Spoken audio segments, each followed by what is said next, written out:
Hello friends, this is your friend back with a new fanfic. What if Naruto was raised by Orochimaru and protected by Anko while Konoha tried to kill him? Part 1.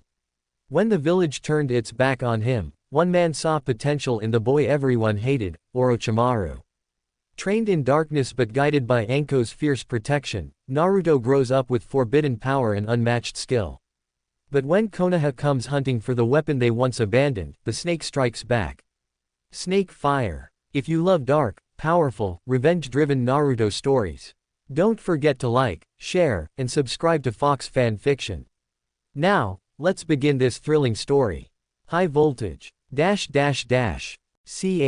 1 Responsibilities. Today was October 11th, the day after the Kyuubi no Kitsune attacked Konohagakure, and things weren't going well for those inside the village. Especially for the formerly retired newly reappointed village leader, Hiruzen Sarutobi, who was sequestered in his regained office with an upset blonde infant boy resting in a basket with a blanket. I can't believe it. Did they really have that little faith in Minato's skill or humanity? Is something wrong, sensei? An almost eerie but not unconcerned voice asked from behind him. Ah, Orochimaru, it's good you came by. The elder Hokage said as he opened the window and let his pale student inside, who was dressed as a normal Junin. And yes, something is indeed wrong. But first, do you think you can reach Jiraiya or Tsunade really soon? Orochimaru shook his head. Sorry. You know Jiraiya is too wrapped up in his spy network to just come here all of a sudden. And need I say anything about Tsunade? At least try. Tell them they've got a new responsibility that requires they return here ASAP. The snake Sanin sighed. I can try, but forgive me if I don't have the best confidence in what my teammates will do about it. But before I even try to, tell me what the new responsibility is first. Sarutobi nodded, knowing it would be pointless for Orochimaru to explain something to the others he himself didn't know anything about. Alright, you see that young boy? He pointed to the sleeping infant. Orochimaru nodded. That's Minato's son, Naruto. Naruto Namikaze. I'm assuming it means, maelstrom, not, fish paste cake, right? Correct, but he won't be called Namikaze. He'll have his mother's maiden name Uzumaki instead. Orochimaru blinked. What for? Well, in the last war, Minato killed off a large number of Iwa ninja as if it was nothing. And they're very angry at the humiliation they've received for it.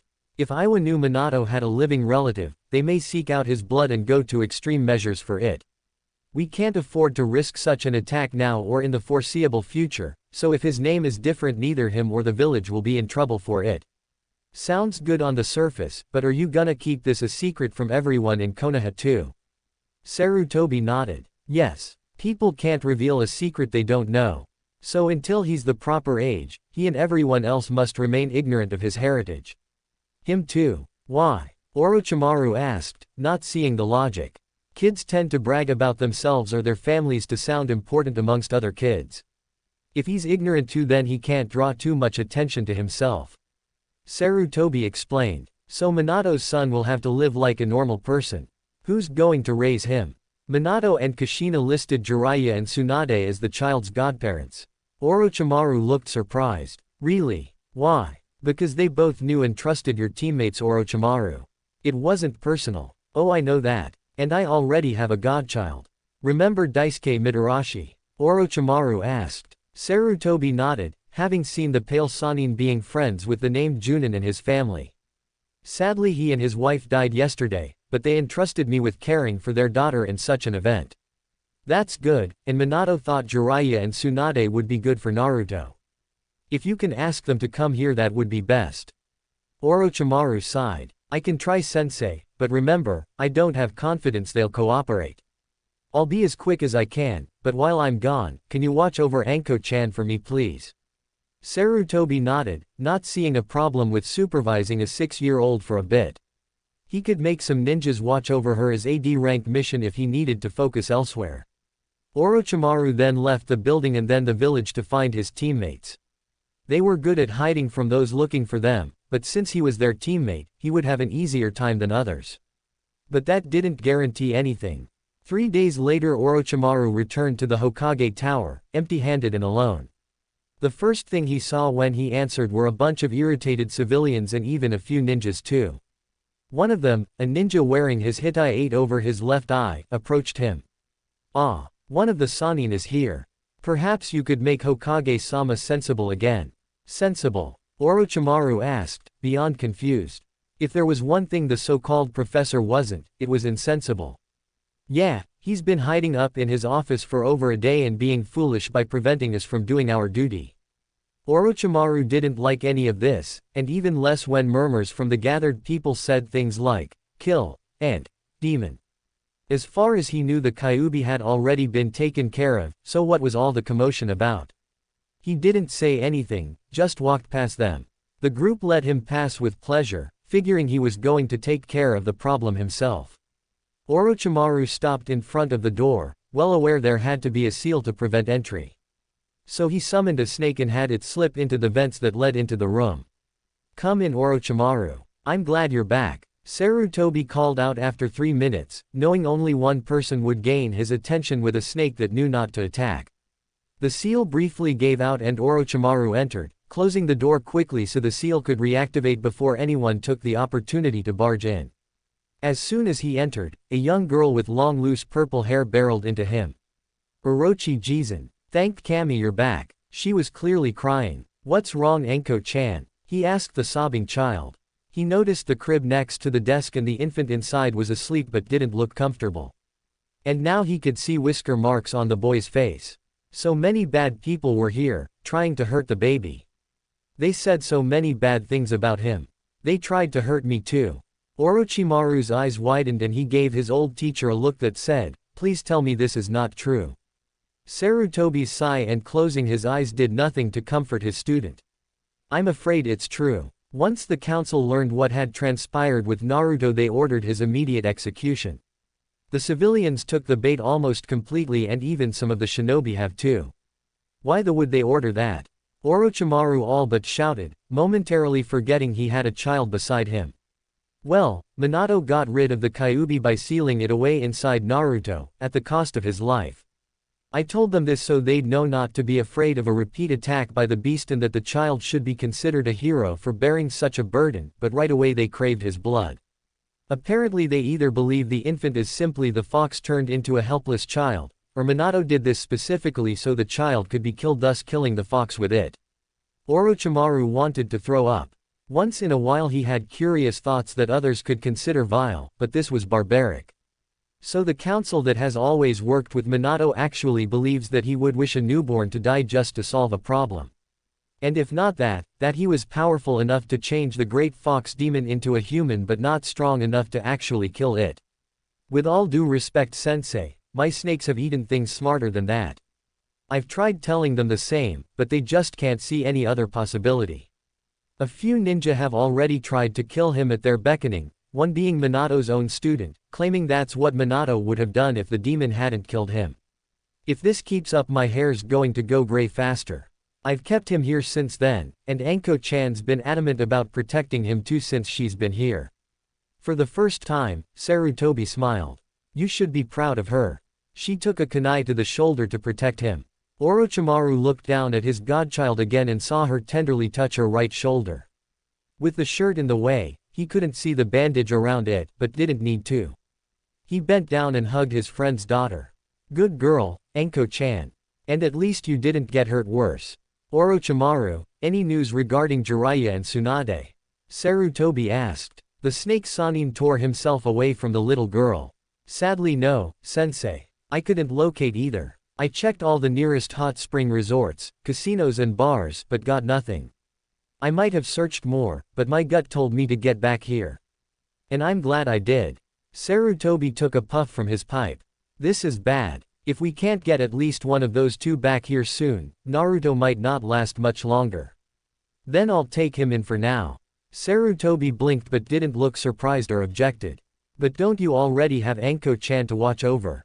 And you were never officially declared a possible guardian for Naruto. If two Sannins aren't available, then who better than the one that is? Good point. The Sandaime agreed. But still, won't having two children interfere with your work? Orochimaru tended to work with the ninja R&D division like the Naras and Akamichis when he wasn't on missions, hoping to find ways to give their shinobi advantages over others. By now some rather unscrupulous ideas and theories had come to mind for him and he was half willing to try them out to see if they could work. No more than one would. Besides, it won't be permanent. Tsunade may decide she's gone off on her own long enough soon and decide to settle down back here. And sooner or later Jiraiya has to come back to tell you the results of his snooping. I can watch him in the meantime. After all, I don't see anyone else volunteering that won't try to kill him. Sarutobi couldn't argue that point. Very well, Orochimaru. I'll allow you to be Naruto's guardian and caretaker until such time that his designated godparents can do the job instead. Also, I'm creating a few laws for Naruto's protection. No one will be allowed to talk about sealing away the Kyuubi or Naruto's connection to it. So none of the younger generation will be taught anything except that the Kyuubi was beaten by the Yondaime, with the exception of Anko-chan here for obvious reasons. This way, maybe he can live a normal life among his peers. That requires a lot of faith in the people of this village, sensei. And if what I saw outside is any sign, this boy's still going to have a hard time fitting in. Especially if the parents tell their children to stay away from him. Orochimaru commented. We'll have to cross that bridge when we come to it and hope he can gain some friends that'll see him for him. Sarutobi said, not sounding as confident as he wanted to, which Orochimaru easily noticed. With nothing else to say, Orochimaru thanked his teacher, grabbed Naruto and Anko, and left the building through the window. No way he was going to walk through that crowd again holding the whiskered infant. He took the two to his small modest home and set up a futon and crib in his guest room. Sorry, but you two will have to share a room for a little bit. Anko nodded. That's okay, Orochi-jisen. I've been sleeping in the office with him and the old man since you left. You aren't going away again so soon, are you? Orochimaru shook his head. No, not until things here get settled for you two. I need to see just how many are going to try to hurt him, and you just because you know him. Again, protecting him was a very good thing to do. Anko smiled. He's cute, especially with those whiskers. I guess he is. I hope that's not the only reason you helped him. Anko shook her head. Nope. I thought he might be able to be that little brother I always wanted. And if he's staying here with me, he really is. Orochimaru smiled. I guess you're right. And as the big sister, you need to be there to keep him safe if someone tries that again. Try not to get yourself killed though, and get me if things get ugly. I sure hope this works out until those two get here. Orochimaru thought. 2 problems. 2 years have passed since Naruto was born, and they hadn't been pleasant years for him. Even though he was too young to ever remember all of this time, his foster family would never forget it. Everything that happened or almost happened to Naruto, they either softened or took in his place, and while it hurt, in a way it brought them all closer. Tsunade still had not come back to the village or been confirmed seen in that time. Jiraiya had come back a few times to make his reports but never stayed long enough to actually do anything about his responsibility to Naruto, even see him. At times Orochimaru seriously wondered if the peeping Tom was even aware of it or Naruto. Sarutobi told him otherwise though a few months ago. I managed to inform him about Minato's son being alive and reminded him of his duty. The Sandaime had explained to his one remaining student. He says he can't simply stop what he's doing since it would take too long to get restarted once he had free time again and he's onto something potentially vital to Konoha's safety. He doesn't like this, but feels it's best to just let things stay as they are for now. It wasn't that Orochimaru really minded having to care for Naruto, although the frequent feedings and diaper changes in the beginning had been a hassle. Outside that, he liked the boy. The sheer playful innocence of the child was a welcome change to having to deal with shinobi matters all day long, with people that long ago forgot what innocence was. And the youthful curiosity reminded him why he got into R&D in the first place, to help young ninja improve their chances of returning home alive. Over time the concept of lengthening a ninja's lifespan sounded more tempting, and if he ever figured out a promising way, he might try it out. But now it wouldn't be just for his own benefit. Naruto and Anko both helped the pale Sannin a lot in his personal life. Because of his snake-like appearance and albinoish complexion, Orochimaru never really had much of a social or romantic life. All of his friends were business friends he occasionally hung out with when off duty. Like his teammates or Anko's parents. So he had basically given up on love or having a family of his own long ago. Having Anko and Naruto around filled the void he figured he'd just tolerate for the rest of his life, and in a way he considered them the children he never had. Anko still called him Jisun, though, and Naruto would too when he saw him. One time as a 1-year-old he hissed instead, making both Orochimaru and Anko laugh a lot. Anko missed her parents but liked her foster uncle and brother. She was aware him being with them wasn't intended to be permanent, but decided Naruto was going to be her brother no matter what. She proved it by taking several fists and cuts for defending him or just by being associated with him. The first few were adults which were arrested for child endangerment, but after the rest learned they encouraged their children. Many were reluctant, especially those that knew Anko before, but not all, so she became victimized all over again. Her only response, better me than Otuto. Orochimaru was livid about all this. Even more so when one of the babysitters early on tried to kill them both. Anko had to use a kitchen knife to cut the sitter's Achilles tendon before they could do worse than put a few bruises on them both. The sitter tried to press charges, but since Sarutobi handled the case, the sitter had a restraining order against the residents and occupants since then in community service. After that, he never left them with anyone without a shadow clone or a snake summon nearby. He simply couldn't trust anyone to be near them without him. At the moment Anko, who was 8 years old now, was practicing out in her house's backyard while Naruto took a nap inside their room. The two still shared a room, which made it easier for her to defend him if anything should happen. Anko was throwing some kunais at human-shaped boards to improve her aim for certain spots, a point Orochimaru told her was vital to perfect for her.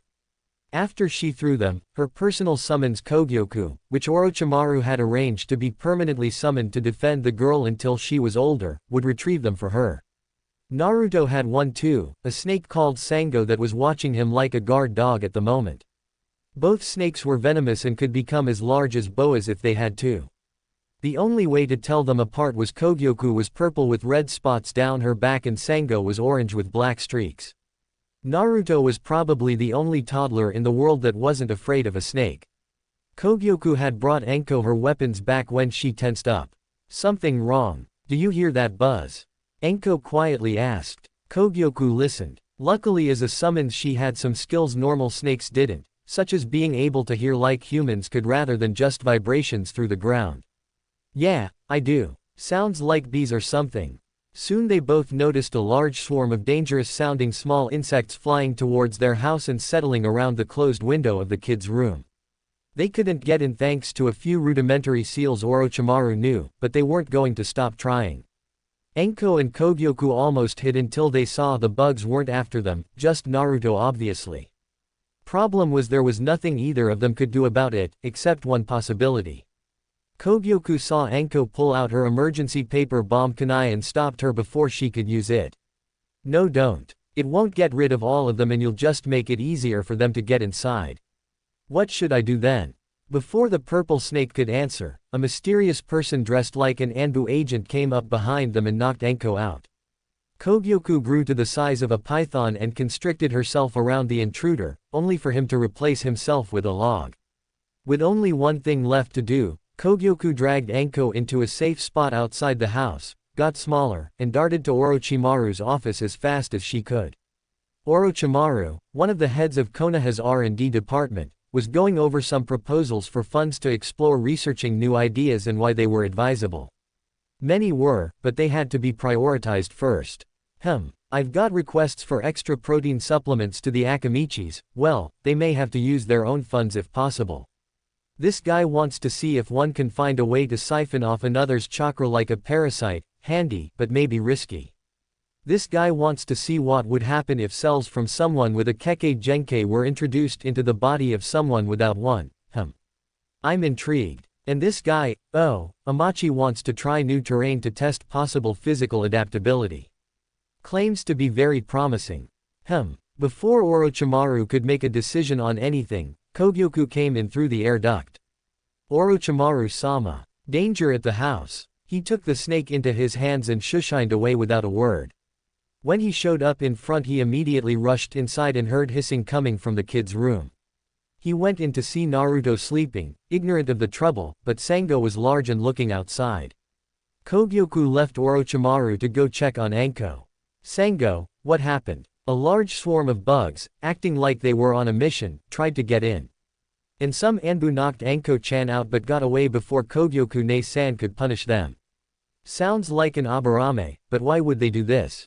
They've never had a problem with us before. Apparently one does. The orange snake stated hastily. Orochimaru frowned. I'm bringing this up to the Hokage. Sarutobi knew what to expect when his pale student entered his office. Well, what happened now, Orochimaru? Sensei, things are getting out of hand. The clans are now starting to act out against Naruto. They've kept their distance, probably to avoid offending me, but now a confirmed attack from an aberrame shows this situation isn't getting better. A confirmed attack? How many ninjas use insect swarms? Orochimaru sarcastically asked. I see. The Sandaime responded. But can you confirm the individual? No, I cannot. But I know this won't be the last time. Sensei, I know you've done what you can for the boy, but I'm seriously reconsidering whether or not this is the best environment for him. For either of them. Sarutobi blinked. Orochimaru, that can't be done. It's not safe for them out there. It's not safe for them in here either. If anything, it's worse. Orochimaru shouted angrily. You've put in so much effort to keep Naruto from having enemies outside the village, but you keep forgetting he has them inside it too. I forget nothing, Orochimaru. Sarutobi countered sternly. I am not oblivious to the torment that has been going on at your household. Have you forgotten that all those arrested have suffered for their crimes? You have helped, but those not arrested just find new ways to hurt them.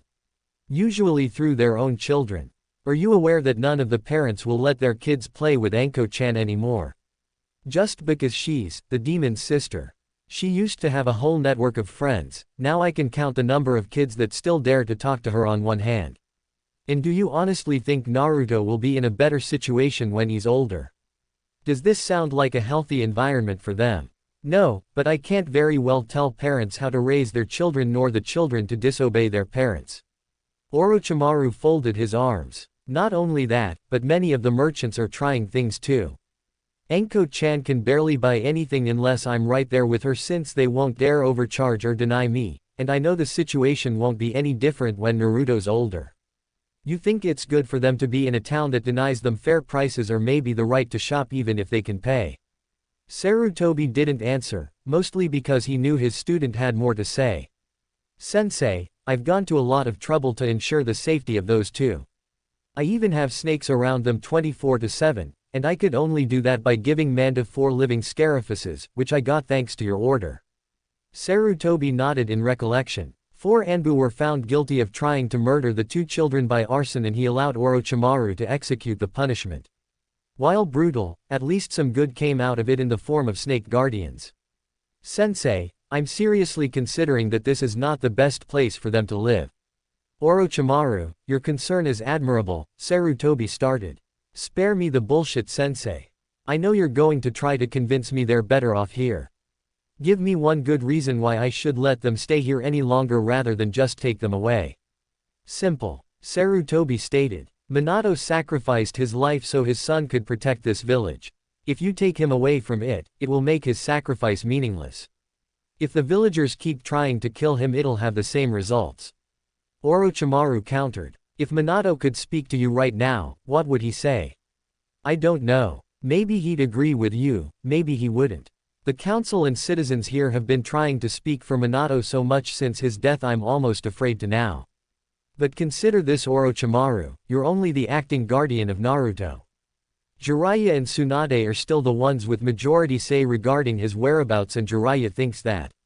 Shut the up, Sensei. Now Orochimaru looked pissed. How can you possibly have the nerve to say that? You actually expect me to believe that Jiraiya's opinion of Naruto's well-being outclasses mine, the one who has actually been raising the boy for the past 2 years? The man hasn't even seen Naruto in that time, and he's the one who knows best. He's not the one who's taken hits for the boy, nor has he fed or clothed or sheltered him. Hell, Sensei, you know as well as I do Anko-chan and I are the only ones who have any real claim to be the boy's family. Well, I can't argue that, but still, give the village another chance for the children to fit into. For my sake if nothing else. Orochimaru sighed. Fine, Sensei, I'll try to tolerate this a little more. But if nothing changes for the better, I will do something about it, with your permission or not. Sarutobi slowly nodded in acceptance. Very well. Tell them, hi, for me. Orochimaru nodded and then poofed away, revealing he had been a shadow clone the whole time. Guess he's getting even more protective of them both. Does that make him a mother hen snake? So no luck? Danzo asked from within his secret chamber. Sorry Danzo-sama, but the residence is better guarded than previously anticipated. Torun Aburame, a bug-wielding member of Root answered. Damn, I figured that a Sannin would make sure his abode would be secure, but apparently he did better than I thought. Danzo mumbled in his head. But I want that tool. If I can't get it by force, maybe I'd have to try a different approach. Ch. 3 Pain. A few days later, without attacks, Orochimaru had a visitor come to him at his office. Ah, Danzo-san, what brings you here today? Orochimaru had always tried to be civil to the crippled council member, mainly because the Warhawk had always supported the R&D department to improve shinobi abilities, but that didn't mean Orochimaru trusted him. After all, this guy had been the only member of the civilian council to not order Naruto's death, and Orochimaru did not believe the man was just being compassionate back then. Well, Orochimaru, I have a proposition for you. You see, I've heard from a colleague of mine that you're experimenting on the introduction of Kekkei Genkei into new hosts. And I've come AC. Hold on a second, Orochimaru interrupted. A colleague told you. I haven't discussed that with anyone, and I haven't even approved the start of the experiment. My source must have been the researcher to submit the request then. I was under the impression that it had already been approved. Danzo calmly answered. Orochimaru narrowed his eyes. What goes on here isn't meant to be discussed with those outside to keep our secrets safe. You of all people, Danzo, should know the value of keeping secrets. You have no idea how right you are. Danzo quickly thought. Well, back to what I was saying, I had chanced upon some stored DNA of the Shodai Hokage. And as you know, your teammate Tsunade Senju is the last known of that bloodline, and it's dormant in females. And she's also reached the age where conception is almost impossible, if not already impossible. A very useful Kekkei Genkei force could be lost forever, unless we seek a new means to keep it going. Orochimaru thought it over. Well, it sounds reasonable, but what if the subject rejects the new DNA? That's what experiments are for. Even so, I have multiple fields to explore and I can't give funding to them all. Danzo smiled. Tell you what, I'll supply the funds for this project and we'll use the Mokuten as the trial run. If we can succeed in getting a successful user, then we can someday acquire indefinite amounts of Kekkei Genkei for our village. And in return, Orochimaru asked. Nothing at the moment. How about an IOU? Orochimaru did not like the sound of that. An IOU to this man was like having one to the Yakuza. But the idea he was proposing sounded enticing. Alright, we'll go forward with it. You'll have to supply us with about 3 million ryo up front though, and your IOU must be within reason. Danzo smiled like he got away with murder. Pleasure doing business with you, Orochimaru-san. Let's hope for the best. Another year went by and things sort of stabilized for the Orochi household. Attacks lessened but did not stop, and the civilians resorted to angry glares when they saw Naruto and Anko. Orochimaru had made it clear that any attacks would be returned just as badly to the attackers by himself personally, and Sarutobi said he had the rights to. Anko lost more and more friends because of their parents' prejudices or peer pressure, so now she was down to 2. The first was a girl named Kurenai Yuahi, whose parents were more open-minded to the Jinchuriki and his situation. The second was an orphan boy named Kabuto Yakushi, recently brought to the village after being found alone in a battlefield and didn't mind the kids either. Neither were as lively as Anko usually was, but they could keep up with her. Naruto himself didn't have too many friends. It was hard to when most parents didn't want to bring their children over. Generally speaking, if Naruto's secret didn't keep them away, his snake guardian scared them off without even trying. Sango didn't like that, but she was sworn to protect him, so she couldn't just leave him vulnerable. And it got tougher after the insect attack, since Orochimaru wouldn't let anyone from a clan enter his house without his personal approval and presence. So in short, only the Yamanaka, Nara, and Akamichi clan heads had their children come over because they trusted the Yondaime's skills and hoped their kids wouldn't be afraid of snakes later on. The Hyuga would have if they were more open to mingle with others, and the Uchihas deemed the whole issue unworthy of significance, their words. At the present time, a soon-to-be 3-year-old Naruto was hanging out at the Yamanaka flower shop with a 3-year-old Ino while Orochimaru and Anko were trying to find him a birthday present or two. Inoichi was watching the two kids have fun their own way in the back of the room while going over a newspaper and noticed nothing out of place. There were a few insects buzzing around, but that was normal for a place filled to the brim with flowers. But after a little bit the buzzing noise of insects got a little too loud to be normal and Inoichi got suspicious. The kids noticed it and got scared, looking to Inoichi to do something about it. He looked around sharply but saw nothing suspicious, but went for the cabinet and grabbed the pesticide to be sure. A large black swarm of insects massed together through the open windows and entered the unsealed building. Ino screamed and ran for her father. Naruto tried to as well but the insects swiftly covered his body and started attacking him. He screamed and tried to swat them all off, but fell to the floor and his movements slowed. Sango could do nothing but watch and hate herself for it. Something's not right. Those aren't normal Aburame insects, those just eat chakra, not sting and bite. These things are actually wounding Naruto. Inoichi thought, as horrified as he and his daughter looked. Ino tried to help swat them off, but her father grabbed her hand.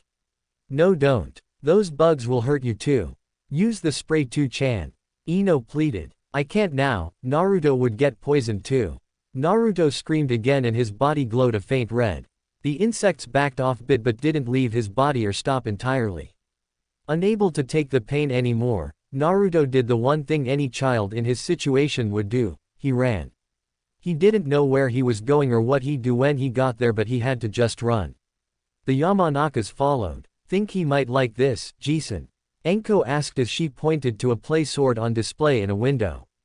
Orochimaru was about to answer, but any answer died on his tongue when he heard a familiar scream down the street. Anko heard it too and lost interest in the question entirely. Both looked down the street in hopes they were wrong. They saw a young child running around with a swarm of bugs clinging to him. A few passerby would try to beat the bugs off him but they moved off on their own just enough to reveal who the child was. Once people saw, they either looked the other way, or kept beating him for a different reason. Orochimaru, Anko, and Kogyoku rushed to help him. They were a little relieved when an Anbu agent dropped by the boy and did a fireball jutsu. The bugs fled off the boy leaving Naruto to take the brunt of the attack. Orochimaru and Anko were horrified by this, and even more so to see the Anbu didn't look repentant or even tempted to put out the flame. Although Orochimaru saw that last part more than Anko did. Orochimaru used a gentle wind jutsu to put out the flame while Anko yelled at the Anbu, crying in anger. You jerk. You missed. That depends on where I was aiming. Anko gasped and then began hitting the masked ninja's legs, to which he reacted by kicking her off. She was undaunted by this and tried to attack again, but he simply left the area, seeing no reason to stick around anymore. But not before Kogyoku managed to give him a painful bite on his right calf. Before the insects could attack again, Orochimaru used a fire jutsu on them as intended and they were completely incinerated. He looked at Naruto and was very pissed, but not at Naruto of course. The blonde boy had second-degree burns almost all over his arms and face, with the clothed areas only bearing first-degree burns, and was breathing heavily. Ototo. Is he going to be okay, Jisen? Anko asked tearily, on the verge of hysteria. Orochimaru carefully picked him up. He will be. I know how to best help him. Anko-chan, get on my back. Kogyoku, go get Sango. The purple snake nodded and darted away while Anko got a hold of the snake Sanin's shoulders. He then darted off to a safe place for them all. Some civilians started to wonder if maybe the one Sanin still in town had been pushed too far. That's it. I've had enough of this. Minato must be rolling around in his grave. Orochimaru angrily thought as he entered his house and placed Naruto down on the couch. The Kyuubi's chakra was already healing the young boy. And fortunately for him he was unconscious by now. The two snakes entered the house a few moments later and got by the couch too. Anko, with tear-streaked cheeks and red eyes, hovered over her brother figure like a watchdog. Jisen, what's gonna happen to him? He'll be fine, Anko-chan. He's already healing and should be as good as new by tonight. What should we do about that bastard that burned him? Anko asked, sounding a little more angry now. Orochimaru never bothered to enforce appropriate language for the kids since they heard offensive things almost daily anyway. We'll see to him. And also whoever sent those bugs at him. That wasn't natural either. But first, I've got something bigger in mind. Anko blinked. Like what, Jisun? This has gone on for far too long. Sarutobi-sensei can't bargain his way out of this. I'm going to make sure this stops once and for all. The snake Sanin stated with hostility and venom, and maybe a little glee at the last idea. Anko smiled. Can I help? Absolutely. But we have to act tonight and you can't tell a soul. He told her, to which she nodded. Good, now go pack up everything you have. We're going on a little trip. How long? Long enough. Anko looked worried about having to maybe leave her home and remaining friends for who knows how long. But after looking at Naruto one more time, she knew it was a matter of time before that happened to her too. And Orochimaru had never led her wrong before. I'll be ready in a jiffy. She told him before heading for her room. It won't be that easy, Master Orochimaru. Kogyoku commented. Oh, I know that. That's why I'm going to put on a big show for Konoha and do a little damage too. The pale Sanin replied. Like what? Sango asked. Well, let's just say Konoha will learn what happens when you try to corner a viper.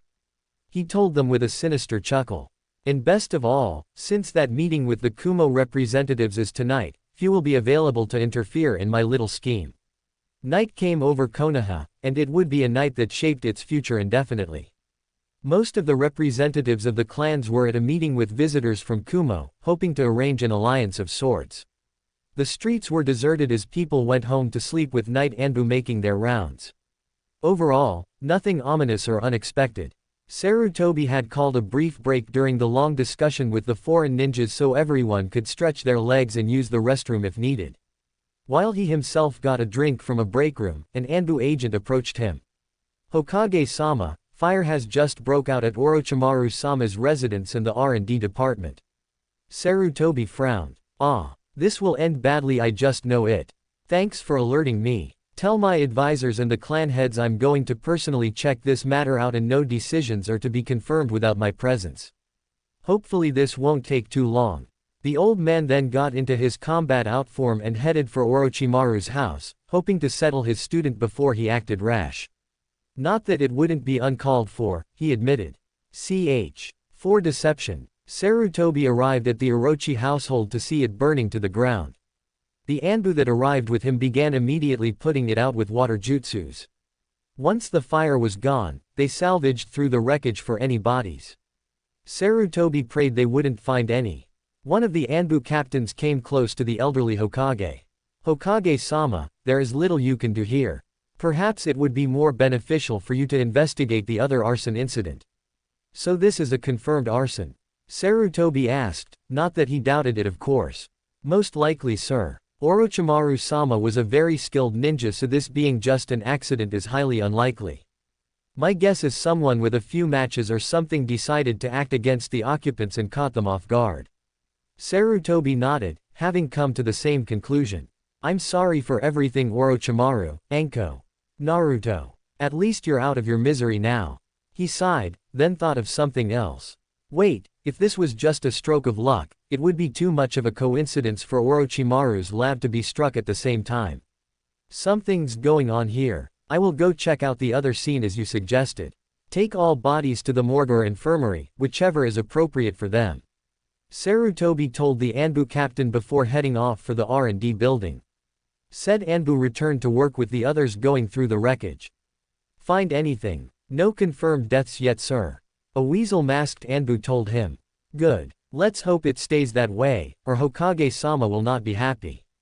When Sarutobi made it to the burning wing of the building, he didn't know what he expected to find. But he definitely didn't expect to find Orochimaru standing in the flames crying while all his work burned to ashes. Orochimaru, what is the meaning of this? Did you do this? The snake Sanin slowly turned to look at his mentor, eyes watering but as cold and hard as steel.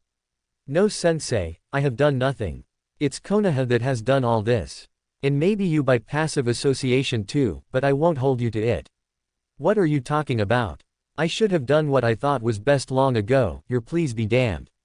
But because I felt I owed you, I stayed and kept Naruto here. And now, he's gone. Sarutobi paled. You don't mean. Orochimaru nodded. Another attack, this time a successful one. Ask the Yamanakas, they saw it too. Naruto was ambushed by some type of insect I've never seen before, making me think the Abarames have others besides their norms or someone else was framing them.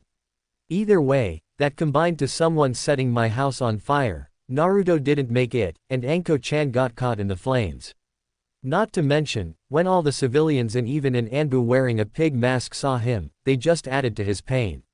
I bet the Anbu started the fire since he used a fire jutsu on Naruto earlier today. Sarutobi sighed, feeling a wave of remorse and regret. Orochimaru, I'm sorry for your loss. Spare me the bullshit sentiment, sensei. I've warned you several times this could happen, and you always said no one would go that far. Well, guess what? They did, and my 2 godchildren are dead because you thought it was easier to not get involved more than you did. And I don't care what some legal form may say, Naruto was mine. And all my work for this village has been destroyed by someone else too. He spread his arms to better imply the fire going on around themselves. This is what Konoha has come to. Trying to kill a child and claiming he didn't deserve to even be conceived. And attacking those close to him for spite. This is the Konoha Minato died for. Naruto should not have had to suffer for this horrid place. Orochimaru. Sarutobi was now worried about what his student would do in retaliation. Sensei, I'm going to take a page out of Tsunade's book and tell them all to off. After tonight, not even you can give me reason to stay here even until the sun rises. I'm wiping my hands off Konoha as of now. Sarutobi knew he couldn't stop his student, and deep down he couldn't fault him for taking this course of action. Where will you go? What will you do? For the first time in this entire discussion, Orochimaru grinned. People can't tell a secret they don't know, sensei. If I don't know, I'll be forced to put you in the bingo book as a missing nin. Orochimaru scoffed. Like you did with Tsunade. The slug Sanin and her apprentice were probably the only registered ninja under Konoha that were not contained within the city and not classified as missing nin. Jiraiya wasn't classified that way because he was gone regularly for business in Tsunade's case, just leisure or apathy, maybe both, but she wasn't listed in the book. Tsunade is no threat to us. With you in this emotional state I can't promise anything. Sarutobi replied sternly. I will not ally myself with any enemy village sensei, but neither will I ally myself with this one anymore. So what are you going to do? Just wander around and wait to die? Oh, I'm in no hurry for death, never have been. But I'll find something to do to occupy myself. But it's none of your business, sensei. Now if you'll excuse me, all getting a little too hot in here. Orochimaru said before shushing away. Sarutobi did the same and the building continued to burn until Anbu arrived to put it out. Before the meeting with Kumo could resume, Sarutobi called the whole council together. Tonight, Naruto Uzumaki has been killed by some unknown arsonist. A few cheers from over half the council made him pause and flare up his ki to silence them. And because of that and the reaction I just witnessed, Orochimaru has cut all ties to the village. He can't do that. We need him here, a random civilian shouted. Sarutobi glared some more. Maybe you should have thought of that before encouraging all that mistreatment amongst the kids in his care.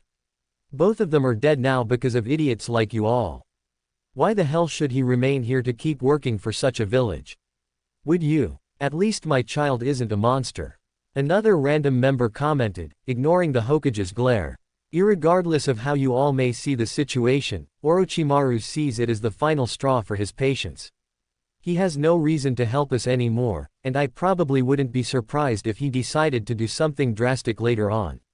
Feel proud of yourselves, for you've helped us lose a valuable shinobi and possibly made several people you know targets of his wrath. And for what? Because you can't let go of a grudge no matter who the victim is. What a shining example of good leadership. But enough of this, let's just finish this meeting and call it a night. They all followed his lead, but several were already celebrating in their heads over the reported death of a blonde whiskered boy. Did it work? Anko asked as her foster uncle came into view from her hiding spot, a bunker outside the city walls designed for civilian safety in invasion times. Like a charm, Orochimaru told her as he ruffled her hair. By tomorrow morning, everyone will think you and Naruto are dead and I left grieving. We can find somewhere to live with no one looking for you too. And I can train you both to fight back like shinobi should. Anko smiled. She was glad for that. Orochimaru told her they were going to leave their home and not come back. She was a little frightened. Especially if Tracker Ninja tried to find them. He told her he was going to stage their deaths, and that way no one would hunt them. Everyone had to think that, even the Hokage, or it wouldn't work. And apparently it did. No more bad people. Well, no more from Konoha at least. There are still enemies outside, but they won't attack as much. Orochimaru-sama, is it true we can't go back? A young boy with white hair asked. Well, you could, but where would you go, Kabuto-kun? Orochimaru found the boy in the lab before the fire had started to attract Sarutobi. Apparently the boy had been the subject of a few experiences Danzo had been doing without Orochimaru's knowledge. He wasn't supposed to even be involved, but Danzo had his own agenda, and damn those that didn't go along with it. He had been trying to create many Kekkei Genkais, with just the Mokuden tests being a cover front. According to the results Orochimaru saw tonight, most subjects dies, but 2 young boys and 1 girl survived. One was about Anko's age named Yamato and he was a success in acquiring the Mokuden, and the only one at that.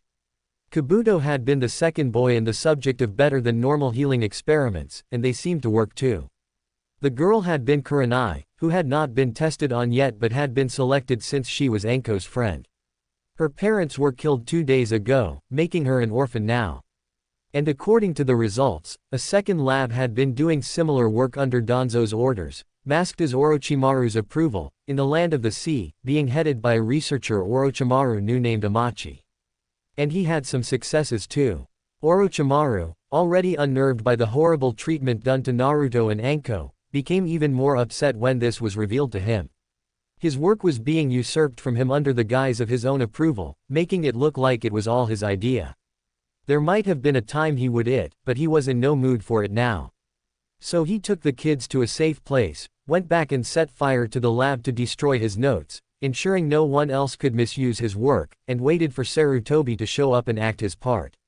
He lied about Naruto and Anko's death to ensure no one else would follow him, believing him to have left in grief rather than protecting the children. Back at the present, Orochimaru let everyone who had been hiding come back outside. If you want to go back, Kabuto-kun, you can, as long as you swear not to say a word about tonight. Same for you, Kurenai-chan. The bespectacled boy sighed wearily. No, that's all right, Orochimaru-sama. I don't have any family there, so what do I have to go back to? Kurenai tearily nodded. Yeah, me too. Where will we go? Anko asked. Kogyoku settled on her shoulders to hear this while Sango did the same with Naruto. Yamato looked at the snakes wide-eyed, afraid they would bite. First, we're going to settle some business in Land of the Sea with someone misusing my work. And then we'll go somewhere I know no one we can't trust will find us there. Where? Naruto asked. I'll tell you later. Not a good idea to say too much near here, and we should get out of here. Orochimaru answered. With no other words, he picked up Naruto and placed him on his back. Kogyoku got larger and let Anko and Kurenai ride her, with Sango doing the same for Kabuto and Yamato. They started running or slithering away from Konoha, not sure when or if they'd ever see that village again. Orochimaru also created several shadow clones and had them run in several directions with extra summoned snakes to tag along, making it that much harder for anyone to find them. An hour later the kids had fallen asleep, and everyone on the move slowed down a little to not disturb them too much. Kogyoku stopped completely though, and turned her head around. Orochimaru, I smell someone coming up from behind. The pale Sannin placed Naruto on Sango's back, getting ready to fight. He went off to get rid of this potential threat, only to find a Kumo-nin running towards Land of Lightning. He would have done nothing about it, except he saw the burlap bag the Kumo-nin carried with something moving inside it trying to get out. Remembering the meeting that had been going on, he suspected something foul and intercepted the ninja. That had better not be what I think you have in there. None of your business, freak. The Kumo ninja told him bitterly. Orochimaru pulled out Kusanagi and stabbed the man before he could get away. He then took the bag and opened it to find a bruised and crying little girl with white eyes. So, did you decide on your own to kidnap a child, or were you ordered to? The Kumo nin answered, coughing up some blood. Orochimaru kicked his head, snapping his neck, then held the crying hurt girl. Don't worry, you're safe now. I'm Orochimaru. What's your name? Hi. Hinata. Well, Hinata-chan, want me to have someone take you home? He asked, and got worried when she looked even more frightened and shook her head no fiercely. Why? What's wrong? Ri1T, there, is bad. Okawa-san was good, but now gone. Everyone else hate me. Don't wanna go back. Please don't make me. She broke down after that and wept into his chest. Orochimaru then noticed that some of the bruises weren't as fresh as others, meaning she had been hurt before the kidnapping. I can't believe it. It sounds like some of the Hyuga like to beat up their own rather than just Naruto. That place keeps getting worse and worse. He calmed himself before he spoke to avoid upsetting Hinata. Don't worry, you'll stay with us in the meantime. We're going to find a home where bad things like that don't happen to kids like you. She gasped and hugged him. Thank you, thank you, thank you. No sweat. Now, get some rest and we can get out of here, far away from Konoha. He then looked at the dead Kumo shinobi. But first, a little something for whoever told him to do this. When the dead Kumo nin was found a few days later, it looked like a rock slide had happened and crushed him. The wound from a blade looked to be done by accident in the fall. Hinata's body couldn't be found, but the bag was found snagged on a branch in a river downstream, implying her body was lost at sea. And since the death appeared to be an act of kami rather than caused by Konoha, Kumo couldn't make a demand for a Hyuga death, sparing Hisashi. The Hyugas were grateful, but spared no time or effort to confirm Hinata's death. Ch. 5 marked. After a long run and a boat ride from the southern edge of Land of Fire's coastline, Orochimaru and his charges had reached the Land of the Sea. He himself had set up a lab there to attempt some things away from Konoha to ensure some secrets didn't leak out in case of spies, plus some direct access to aquatic resources helped. He hadn't been there in years, so another researcher named Amachi had been running it in the meanwhile. Is this where we're gonna stay, Jisen? Anko asked as she got out of the boat. Orochimaru shook his head. Can't. This would be one of the first places they'd check for me. We're here to see just what was done while I was away. Then we'll head for our new home. Where is that? Kurenai asked. I told you I'd tell you when we get there. Everyone got off the boat. Orochimaru and the two snakes led the 5 kids towards the hidden lab built by the shore, designed to look like a run-down building no one ever cared to renovate. At least on the surface, inside it was everything a laboratory was supposed to be. Orochimaru had made it that way himself, using the old, hiding in plain sight, principle to make it so unlikely to be bothered with. And even if someone did bother to try and sneak inside, there were workers already inside who could get rid of them. Orochimaru led everyone inside while carrying Hinata. The poor girl had barely walked at all since she came into his company, and he suspected it was more because of shock or fear than her injuries. She said even less too, but she at least smiled when everyone tried to lift her spirits. Orochimaru led them through the corridors into the building, a faint trail of light bulbs guiding him into the research center. None of the kids asked where they were going since he already explained it to them, but they started to feel something was wrong here. Orochimaru sensed nothing, well used to surroundings such as this from decades of ninjahood. He came to a closed door that wasn't locked, so he opened it and stepped inside. Right away he wished he hadn't done that, to spare the children from the sight of the room's contents if nothing else. There were large glass containers that looked like oversized test tubes lined against one side of the room, each but 2 with a person inside it. The ages and genders varied, and out of all of them only one container had a glowing light on it, indicating something unique but not immediately obvious. There was also a table with various pieces of lab equipment and papers spread about. It looked like someone here had been doing some rather unorthodox human experimenting here, something the kids weren't supposed to see. What is this place? Kurenai asked. This was a lab to see how we could improve our ninja's physical capabilities. Orochimaru answered. This wasn't what I was expecting though. Especially that, whatever that is. He then pointed to the glass tubes. Are they, even alive? Yamato asked, having flashbacks to the experiments done on him for the past year and being the only one to walk away alive from it. Orochimaru carefully looked over each one. The one tank with the glowing light had a monitor that showed a faint heartbeat. He then noticed all the tanks had monitors too, but this one was the only one actually working. And judging by the size of the person inside, the test subject was a very young child, making the pale Sanin uneasy. This one is. I'm going to get her out of there. He checked everywhere for a latch of some kind, and found one near the top of the tank. He pulled it, and the liquid inside the container drained out, letting the captive inside sink to the bottom. Once it was drained, the glass casing opened up and Orochimaru pulled the small person out onto the floor. This test subject was indeed a young child, a girl close to Naruto and Hinata's age who couldn't possibly be more than half a year older at most. She had long purple hair and a pale complexion, but not albinoish like Orochimaru. She also didn't have any clothes on, so Orochimaru wrapped her in his jacket to keep her covered. In doing so, he saw a strange mark on her left shoulder that looked like 3 tomos inside a circle, resembling a seal of some sort. "Is she okay?" Naruto asked. "I think, but I'm not sure. Somebody did something weird to her."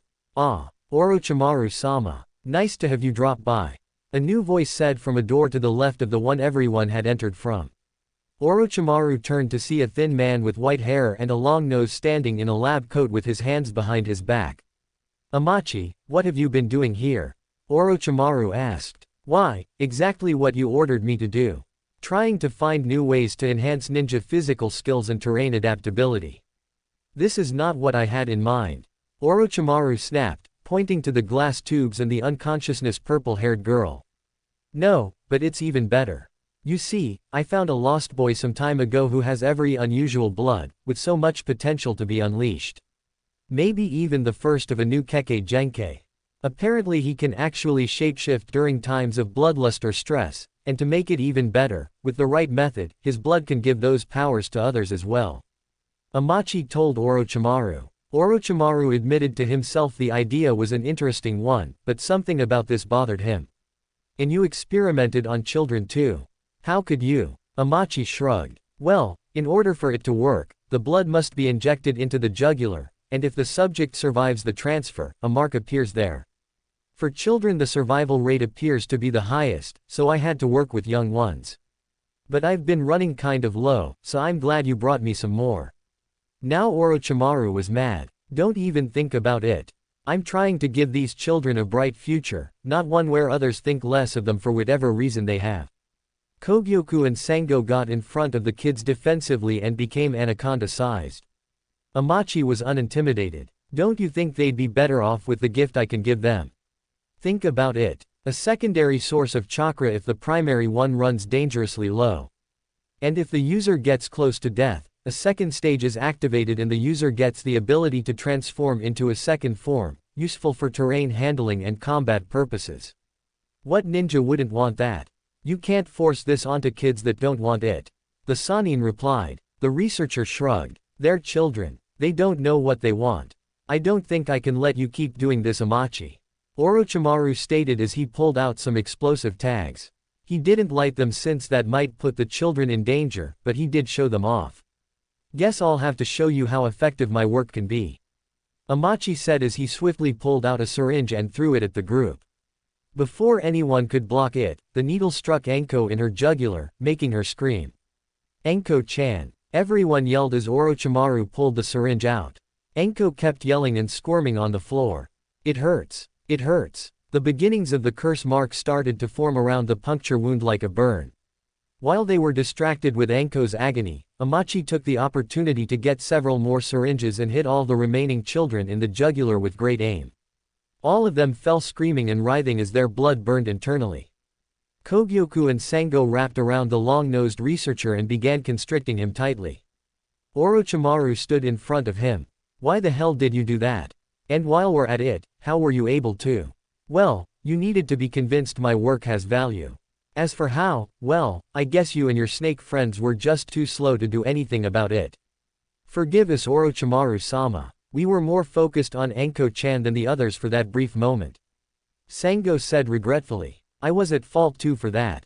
Amachi, tell me you have an antidote for this."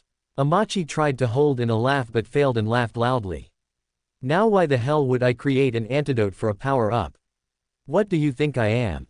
Stupid." Orochimaru was really disgusted with this man. Long ago, he thought he was rather insightful and quite possibly capable of opening new frontiers for Konoha's ninjas. Apparently that was true, but he used it for the wrong reasons. Had he been doing this to willing subjects or adults, Orochimaru might not have minded too much. In time he would have probably used this procedure to give the village's shinobi an extra edge against their enemies. But the Sannin had several children under his care and anybody who tried to hurt them was automatically an enemy. Kogyoku, Sango, finish him off. The two snakes hissed happily and tightened their grip on him more and more until he was crushed thinner than a used-up toothpaste tube. Orochimaru checked on all the kids at once, first noting they had stopped screaming, just breathing deeply and asleep. On each one of their neck bases was a curse mark, 3 tomos inside a circle. Even Naruto had one. Damn, I thought maybe the Kyuubi's chakra could filter it out of his system. Wonder why it didn't. Truth was, at this point of time all the Kyuubi's chakra could do for Naruto was heal physical wounds and nothing more. That would change as he got older, but for now to do more would be dangerous to his health. So the curse mark was there to stay. Orochimaru felt there was only one thing he could do here. With the two snakes' help, he pulled all the children, even the extra girl, back outside and went in to recover any info regarding this curse mark before setting the place on fire with explosive tags. He didn't see any of Amachi's assistants inside, and while that bothered him, he figured it was probably for the best. Less trouble to deal with. He then got them back on the boat and headed back for the mainland. Night came and Anko was the first to recover, sitting upright around a campfire. She looked around to see Orochimaru sitting on a log watching over them all with Kogyoku and Sango, and also the new girl who seemed to be awake already. What happened, Jisun? It's a long story, Anko-chan. I'll tell you when the others wake up too so I don't have to repeat it. Orochimaru told her, then offered her a piece of dango he bought in the last town. Want some? She eagerly took it, but ate slowly. Hi, I'm Isaribi, the new girl said to Anko. Sorry you had to get the seal too. Seal? Anko asked, then her eyes darted to the mark on the other purple-headed girl's shoulder. Anko tenderly touched her shoulder and felt the flesh was soft and painful to touch, making her pull her fingers back and wince. What happened to me? Orochimaru sighed. I'm sorry Anko-chan, but that man gave you something bad and I don't know how to get rid of it. How bad? Bad enough that some people could call you a monster for it. Anko shrugged. They already do that. What else is new? Well, according to what I've been reading, this mark gives you a chakra boost when you run low, but it means you're more likely to act violently when that happens. And there's a second stage involved if you almost die, giving you the ability to transform into some kind of creature when you need to. Orochimaru explained. Anko blinked in surprise. And there's nothing you can do about it. He shook his head. Maybe I can get Jiraiya to seal its effects, but I haven't seen him in years so I can't promise that. Anko then looked over Naruto and the others, who started showing signs of waking up soon. Then I'll use it to defend my Otuto. If I'm stuck with this, might as well give it a good use. Anko-chan, I wouldn't. Orochimaru started to protest, then thought it over, and slowly nodded. If that's what you want. The others woke up and Orochimaru explained to them what happened and what they involuntarily acquired. Not surprisingly, they were unhappy, but they had the same thoughts about it as Anko did. Orochimaru hoped that they wouldn't come to regret this later on. Ch. 6 plans. About 3 weeks after leaving Konoha, Orochimaru had finally reached his destination, a hidden underground chamber in Land of Rice Paddies. In that time he had kept a careful eye on all the children with him, still upset at what had happened to them in Land of the Sea. The only reason it happened at all was because he hadn't been expecting it the first time and he was occupied the next time. Another reason might be that the syringes Amachi used were designed like Senbon needles more than standard syringes with automatic injection features built in, and he did always have great aim when it came to projectiles. Orochimaru cursed himself, wishing he had only been more prepared for the long-nosed researcher to actually try something. But he wasn't, and now all the kids in his care might suffer from it. So far he hadn't seen anything negative from what he dubbed the curse mark outside an occasional brief flash of pain. He wondered if that was meant to encourage the person to use it or just a nasty side effect. The scroll with all the info regarding it didn't say much about it. It did however come with several sealed-up samples of the blood-based formula used to give one the mark and abilities. Orochimaru kept it around in the hopes of someday reverse engineering it and ridding the kids of it. Or at the very least, have a better understanding of how it works. For the time being he ignored that and went inside the hideout. Since it was quite dark underground, he used a fire jutsu to light the candles left on the walls to illuminate the place better. This place reminds me of those haunted houses you see in movies. Kabuto stated. Why did we come here?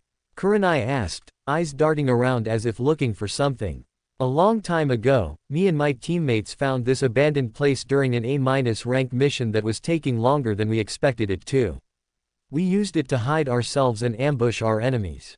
Afterwards, we agreed this would be our secure location to come to if we needed to go somewhere private. So only Jiraiya or Tsunade would think to come here. The one adult present explained.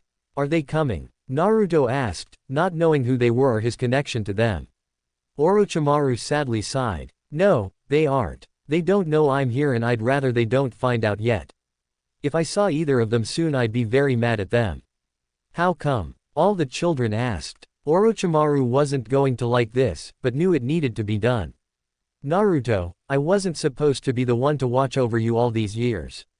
Jiraiya and Tsunade were. Naruto looked surprised. Then why didn't they? Orochimaru shrugged. I'm not entirely sure. I personally think Jiraiya just didn't want to juggle you and his work, so he chose his work first, and Tsunade was more interested in doing her own thing than taking some responsibility. If they have other reasons I'd love to hear them, but that's all I can assume for now. Several of the kids frowned at hearing this, but Naruto just hung his head. You okay, Naruto? Said Blonde lifted his head showing off a grin, with some small tears in the corners of his eyes. I'm fine, Jason. At least you're here for me. Always will, kid. You can count on it. How long we gonna be here? Hinata asked. Not too long. Just long enough for me to check up an old idea of mine and see if we can go ahead with it. Orochimaru told them with a grin, making them all feel better. Later that evening, Orochimaru was seated at an old desk looking over some old papers he brought with him, with some storage scrolls next to him as well. Anko, Kurenai, Isaribi, Kabuto, and Yamato were currently looking around the place to get a better feel for it and make sure there were no unwelcome surprises there, with Kogyoku tagging along in case there were some. Hinata was currently taking a nap with Sango curled up to be the pillow, resting peacefully. Orochimaru was glad to see that since while the girl had been healing she kept having bad dreams, presumably about what had hurt her in the first place. Naruto was awake and trying to see what Orochimaru was interested in at the moment. Whatcha doing, Jason? Going over something I haven't in a long time. Like what? You probably wouldn't understand. It's boring grown-up stuff. The snake Sanin answered. Then why are you doing it if it's boring? Naruto innocently asked. Boring for you, not me. And hopefully, not the daimyo of this country either. Orochimaru corrected. Why? Let's just say that if he agrees with me, then we'll be secure for years to come. Orochimaru explained as best he could without revealing too much. I can't tell you more than that, sorry. Naruto looked upset but didn't argue, and decided to just pace around until the others returned. Excuse me, Daimyo-sama, but you have some visitors. A guard at the place of the daimyo of Land of Rice Paddies told the ruler as he entered the throne room. Visitors? I'm not expecting anyone. Who are they? The ruler of the country asked. He was tall, thin, with brown hair beginning to gray, and a small beard, wearing a black royal kimono with a pattern for a rice farm sewn onto it. The one adult present claims to be one of the Sannin of Land of Fire. His physical description matches that of the snake summoner, and the fact that he has talking snakes with him adds to that confirmation. The daimyo rubbed his chin in thought. Interesting, a Sannin wishes to see me. Wonder what for. He then caught something else. Why did you say, the one adult present? He has several children in his care, Daimyo-sama. 7 to be exact. The guard answered. Why would he bring children here? I don't know, but I feel that may be part of whatever he seeks an audience with over. The daimyo thought over it some more. Very well, let them enter. Tell the guards they should keep watch but not overly hostile until any threat is apparent. The guard nodded and left the chamber. A moment later Orochimaru entered, followed by Naruto, Hinata, Isaribi, Anko, Kurenai, Kabuto, Yamato, and the 2 snakes. Sannin-san, I presume? The ruler asked. Orochimaru nodded. My name is Orochimaru, for your convenience. If you don't mind, may I ask for you to remove your summons, as they may be viewed as a threat here. Orochimaru shook his head. That is non-negotiable, Daimyo-sama. These two are here to protect my two godchildren and their friends, and I'm not getting rid of their security while in new territory. As long as nobody moves to strike these children, you have nothing to fear from these two serpents." The daimyo seemed reluctant but later nodded. "With that out of the way, to what do I owe the pleasure of this visit from one of the most esteemed shinobi in the known world? To be direct, I wish to start a hidden village here." The ruler flinched in surprise, never expecting to hear something like that. "A hidden village? Here? Don't get me wrong, I've been hoping to get one started myself so all the shinobi clans here have a place to live and practice their art. But why would you be interested in such a thing? Especially considering the Sannin are connected to Konoha and Land of Fire. I've wiped my hands off that place, and wish to have a new home for those in my care. Konoha is not fit for them. And since I'm more familiar with this country than any other, besides Land of Fire obviously, I could easily call this one my next home. Also, I don't think I could join a hidden village that already exists without alerting Konoha to my presence and thus undoing all my efforts to guard these kids." Orochimaru explained. The daimyo looked confused. "You make it sound like Konoha is a threat to these kids. I find that hard to believe." Orochimaru gave a brief look over the kids, who looked up at him, staying silent as they had been told to do. He then turned back to the ruler of the country. "Daimyo-sama, what would you do if I told you each one of these children, to some degree, some more than others, had their human rights violated?" The daimyo looked mortified. Violated? Someone would do such a thing to children. He then took a deep breath and closed his eyes, recomposing himself, before opening them again and clasping his hands together. "You have my attention. Now explain." Orochimaru grinned lightly, but then lost it as he began his story. "Well, to start off lightly, a man named Danzo that I knew back in Konoha helped fund research to improve shinobi abilities. Apparently that was a front for involuntarily subjecting orphans, and even kids with families if he could get away with it, to tests in attempts to give them kekkei genkeis. Most did not survive, but I have 3 survivors here with me." Kabuto and Yamato raised their hands to indicate themselves, but Kurenai did not. He patted her on the shoulder though. "This girl here so far was not actually used yet, but next in line for a test. As far as we can tell that is. It is possible he may have done something to her and she blocked out the memory." Kurenai looked frightened now. Orochimaru then got behind Isaribi. "This girl here was kept captive inside a glass tube in an island lab where a man I once thought of as a respectable colleague did the same thing as Danzo, just more specialized. Making me suspect the two were in cahoots. Anyway, he forced a potentially lethal ability onto her, and did the same with all the children here. I wasn't expecting him to do something like that, so I couldn't react quick enough to stop him." "Pardon me, Orochimaru-sama." The daimyo interjected. "Are you telling me all these children had a kekkei genkei forced onto them?"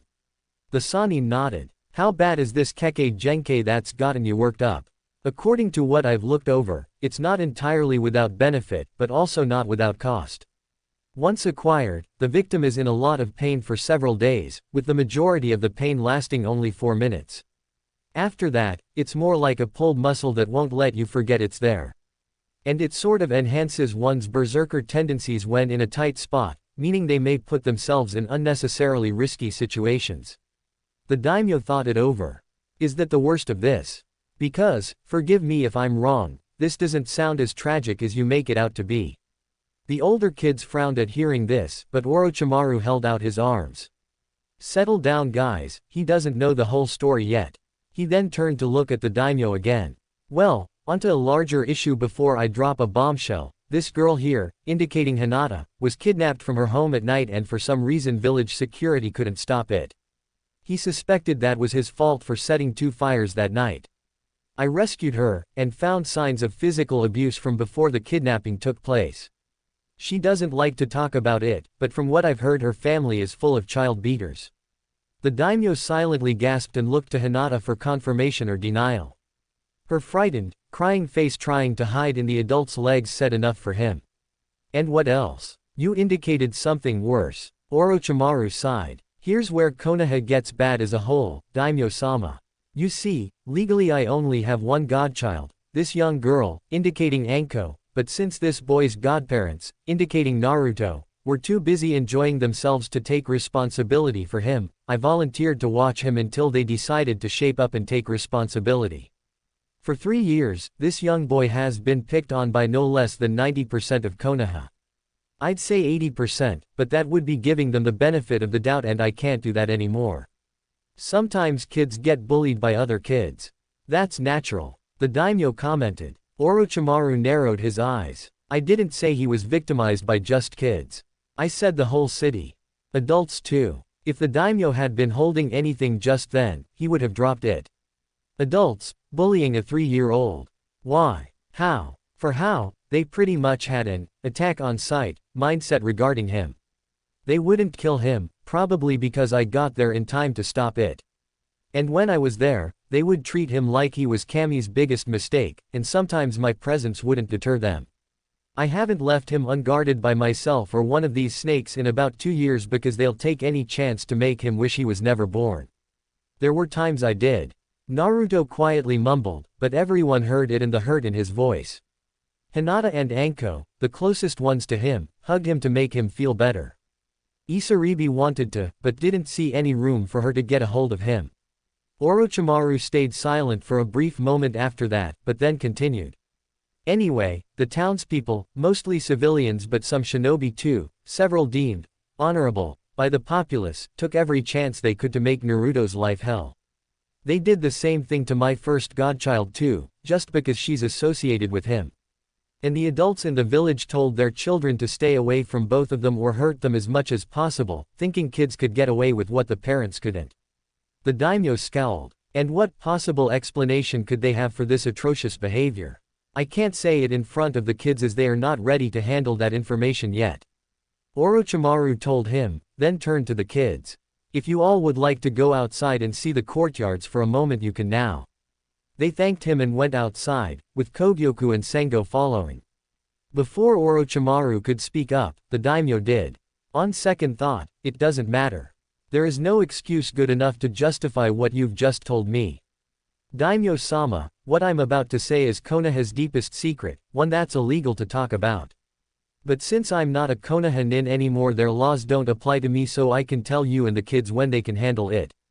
You see, our previous Hokage sealed the rampaging Kyuubi no Kitsune inside the blonde boy, and almost everyone holds him accountable for what the fox did 3 years ago.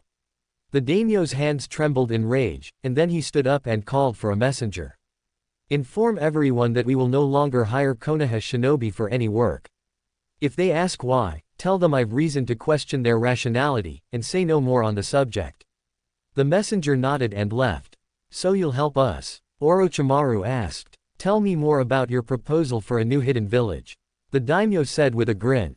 Ch. 7 Preparing. In a flat valley in land of rice paddies, construction began on a secret project. Well, that depends on how one defines the word secret. In one way it was no secret at all, as anyone could see the construction taking place if they happened to be in the area. It was simply a new town being built to provide homes for a growing population and maybe provide more farmland too. Nothing out of the ordinary except some defensive walls and guarded passageways in and out of the area, but those were deemed needed to make it more secure until completion. But on the other hand, the reason of the construction, along with half of it, were completely unknown to anyone outside the country, and many inside it too. Yes, providing homes was a big part of why this town was being built. But these were homes for shinobi, and no one not involved would suspect a thing. And that was exactly what the planners wanted. Orochimaru and the daimyo of Land of Rice Paddies stood in front of a completed building looking over everything and their layout designs. The kids were back at the palace being watched over by the snakes and some trustworthy caretakers. So the Sannin was free to be away for the moment. Things are looking good so far, aren't they, Orochimaru-sama? The daimyo asked. He nodded, smiling. Yes, indeed they are. I'm glad I keep that little pet project of mine around now. Back when Orochimaru had been an academy student, one of the assignments had been for all the kids to design a hidden village if they were the ones who made it. His did well, but overall none of the class had the right idea regarding what was essential for a hidden village. Some students had been frivolous and designed a metropolis designed more fit for civilians, while others missed out on several details mandatory for making the village be considered hidden or operable. After the assignment was over, He kept the design with him and spent years trying to improve upon it, mostly to satisfy his own curiosity and creative urges. Now he had a chance to actually do something with the idea. He was no architect, but a real one with shinobi experience would be proud of his concept. On the surface, the whole village would look like a completely normal civilian village. Walls would be around for defense against threats, both natural and man-made, but that wasn't suspicious since conflict was common and several civilian cities had that feature now. There would be suburbs, apartment complexes, hospitals, hotels, schools, dojos and gyms, parks, shopping centers, and entertainment centers. A casino and a public bathing area were added in too, as sort of an homage to the other two Sannin when Orochimaru initially worked on the design, and saw no real reason to take them out. But under the surface, that was the beauty of all this. Underneath the city, and under the sewage system too, were secret chambers, bunkers, and hallways for shinobi to learn and train in. There was even a hidden academy and several training centers scattered everywhere, each designed to help in a particular area. Some in taijutsu, some in kenjutsu, some in ninjutsu, and some in genjutsu. This way, the shinobi of this village could train to their heart's content without fear of someone from the outside ever finding them or even knowing what was going on. The dojos could be used too to get them used to training above ground, as long as they didn't use ninjutsu there.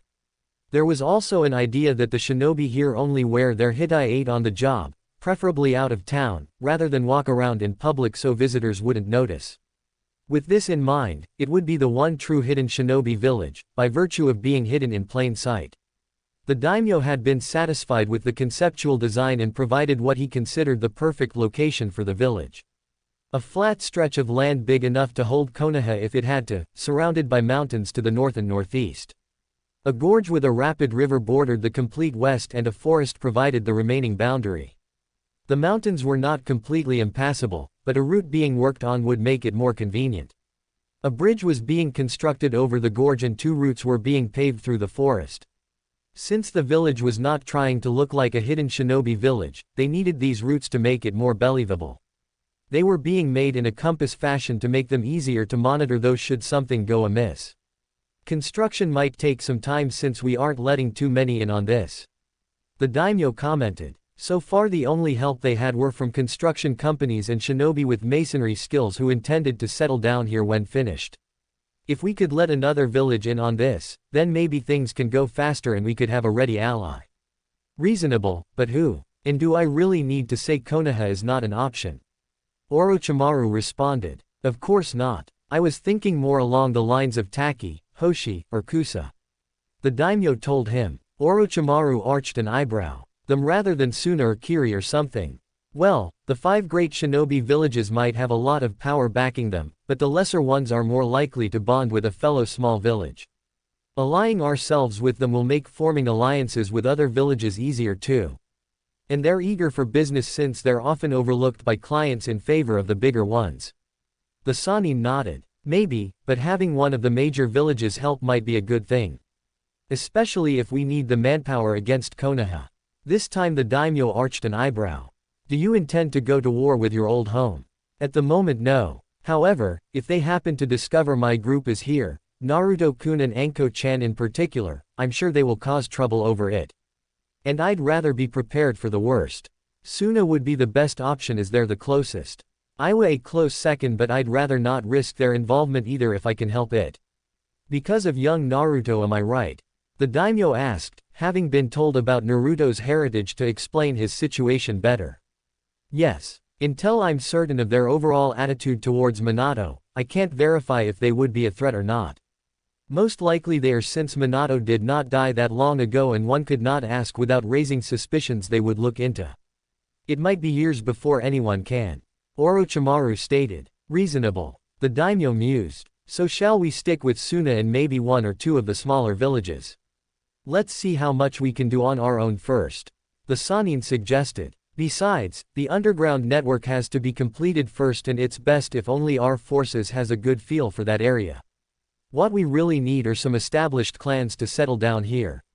Maybe some civilians and their kids will be willing to learn to become shinobis but some existing clans and Kekkei Genkai will give us some credibility when we make ourselves known.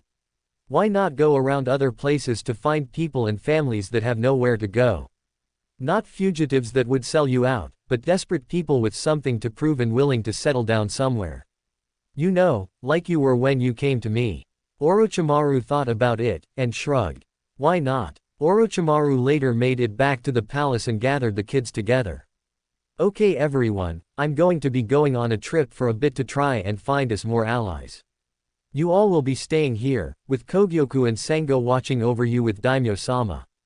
Do as they say. Everyone nodded, and he handed Anko something that looked like a paper bomb. Hopefully nothing bad will happen, but just in case something does happen, put some blood on this. That'll summon Manda to protect you guys, but it'll only work once. Do not use it for anything short of an emergency, got it? Anko nodded and pocketed the paper. Good. I'll be back as soon as I can.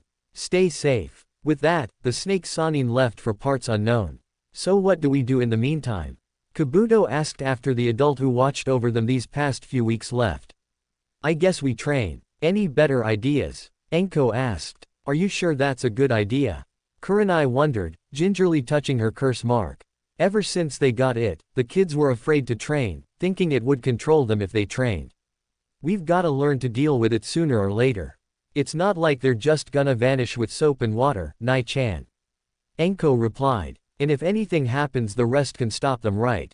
Naruto asked. Exactly Otuto. Anko stated. Rather than keep up the discussion, Yamato just went right to doing push-ups, and Naruto, Hinata, and Isaribi joined in. Anko joined too, and after a moment so did Kabuto and Kurenai. Nothing bad happening so far regarding their marks. And hopefully it would stay that way. Orochimaru had been traveling for 2 days now, not entirely sure just where he should be going. He couldn't go right to an established ninja village and ask if anyone there wanted to move. Clans weren't allowed to do just up and do that for security reasons. And he couldn't go up to bandits and rogues making them offers since their very nature was based more on greed than loyalty. The best idea he had was going to civilian towns and asking if there were any families with shinobi potential that wanted to take the chance to use it.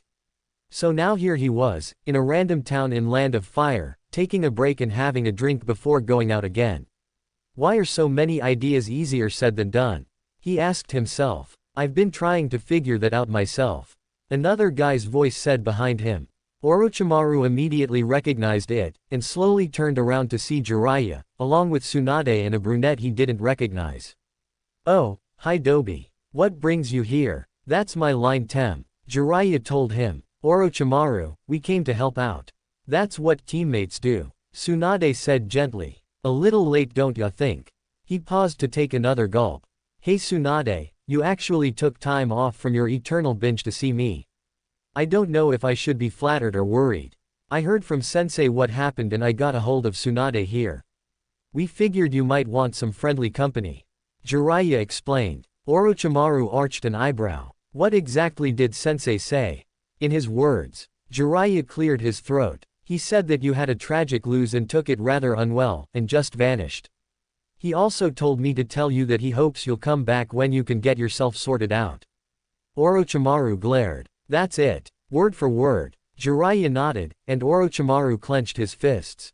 That is one of the most apathetic things I've ever heard. We're sorry for you Orochi. Tsunade butted in. We heard you lost your goddaughter and your work to some maniac. But you shouldn't take it out on Sensei or the village. And I wouldn't, if both had done more to help Anko-chan and Naruto instead of just. Wait, did you just say, Naruto? Jiraiya asked, caught off guard. The snake Sannin nodded. Yeah, Minato's son. The kid you two were supposed to watch over but never did. Who did you think was watching over him all this time? The toad and slug Sannins exchanged a worried look before turning back to their teammate. Orochimaru, Sensei told me he was killed just after the sealing. Couldn't handle the strain. Orochimaru wanted to puke, and it had nothing to do with the alcohol in his system. He told you Naruto died. Jiraiya nodded. Yeah, and then I told Tsunade. You mean, he didn't? Orochimaru shook his head. Nope, he's still alive. Not that Konoha wants him to be. I faked his and my goddaughter's death so I could get them away from that child-beating shitstain of a village. Tsunade started to cry. My godson is alive, can I please see him? Orochimaru thought about it. I'll let you two see him, under a few conditions. First, you can't breathe a word of what I'm doing to Sarutobi, period. They nodded without a hint of protest, even Tsunade's assistant. Second, you need to help me find some trustable ninjas and clans to make allies with and are able to move about, so I can protect the kids better. For the record, I learned that the current Mizukage is about to issue a Kekkei Genkei purge of Kiri. More like some kind of genocide if you ask me.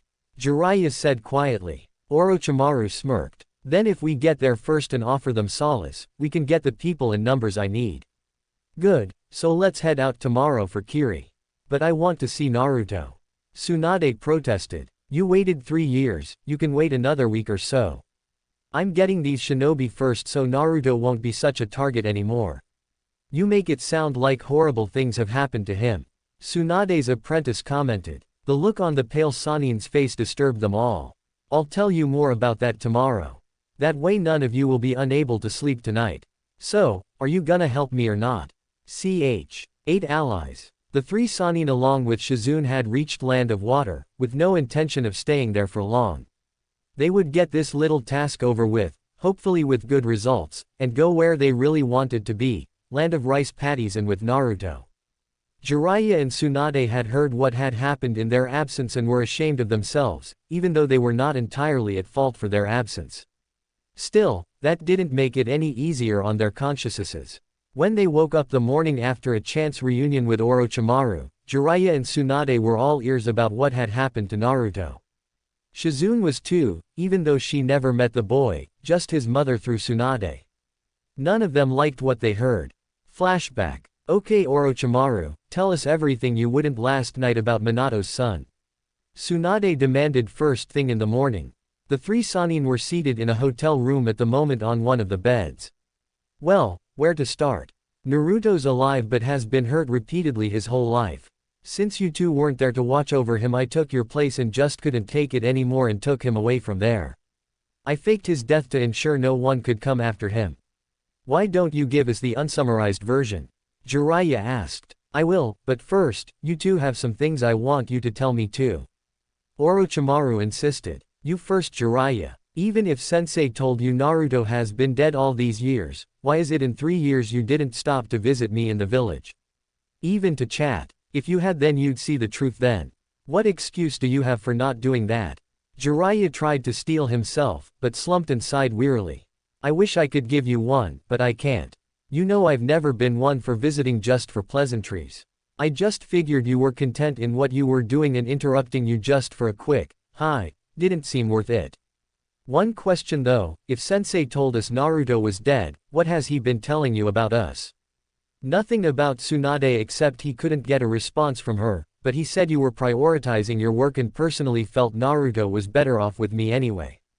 Orochimaru explained. Why would he lie so much? Shizune asked. Orochimaru shook his head slowly. I have no idea. He did several things to help Naruto out, but why would he set us up like this? I just wish I knew. I would have done something about it. Tsunade said quietly, full of regret. There was little you could do that I couldn't Tsunade, except heal him better. And with how he got hurt, he would have needed it. The snake Sanin mentioned. Tsunade was afraid to ask how bad the damage was, but luckily she didn't have to. He's been burned, stabbed, cut, hit with rocks, punched, kicked, almost drowned or thrown off buildings. All more than once, and all within the first 3 years of his life. Tsunade teared up and buried her head in her knees. I've ever heard of anything so monstrous in my life and I'm a veteran shinobi. That's it. I'm officially and completely severing all ties to Konoha from here on out. I'm going to confront Sensei about this and most likely do the same thing. Jiraiya added forcefully. Inspiration struck Orochimaru just then. Actually Jiraiya, I've got an idea for you. Utsi, I'm working on a certain project to help my kids and could probably use Tsunade to check over them regularly. You can too, but maybe you could also play a part for our sensei. Let me guess, you want me to be a double agent? Jiraiya stated. Exactly. The snake Sanin answered. Whatever info you give sensei, you give us too. In this way, we can find out if Konoha's doing anything suspicious. For example, Jiraiya asked for clarification. Well, Like whether or not anyone's trying to find Naruto, or maybe they have hostile intentions towards the new hidden village. Anything that could prove more risk for Naruto later on. I agree, it's a good plan. Tsunade claimed. Jiraiya sighed. Alright, it won't be easy, but I'll try. But if I don't like what sensei says when I ask why he lied, then the deal's off. Orochimaru nodded. Well, I think that's enough for now. I'm going to be heading towards Land of Water soon. Wanna come along? End flashback. The trip had taken them a while, but they reached their destination.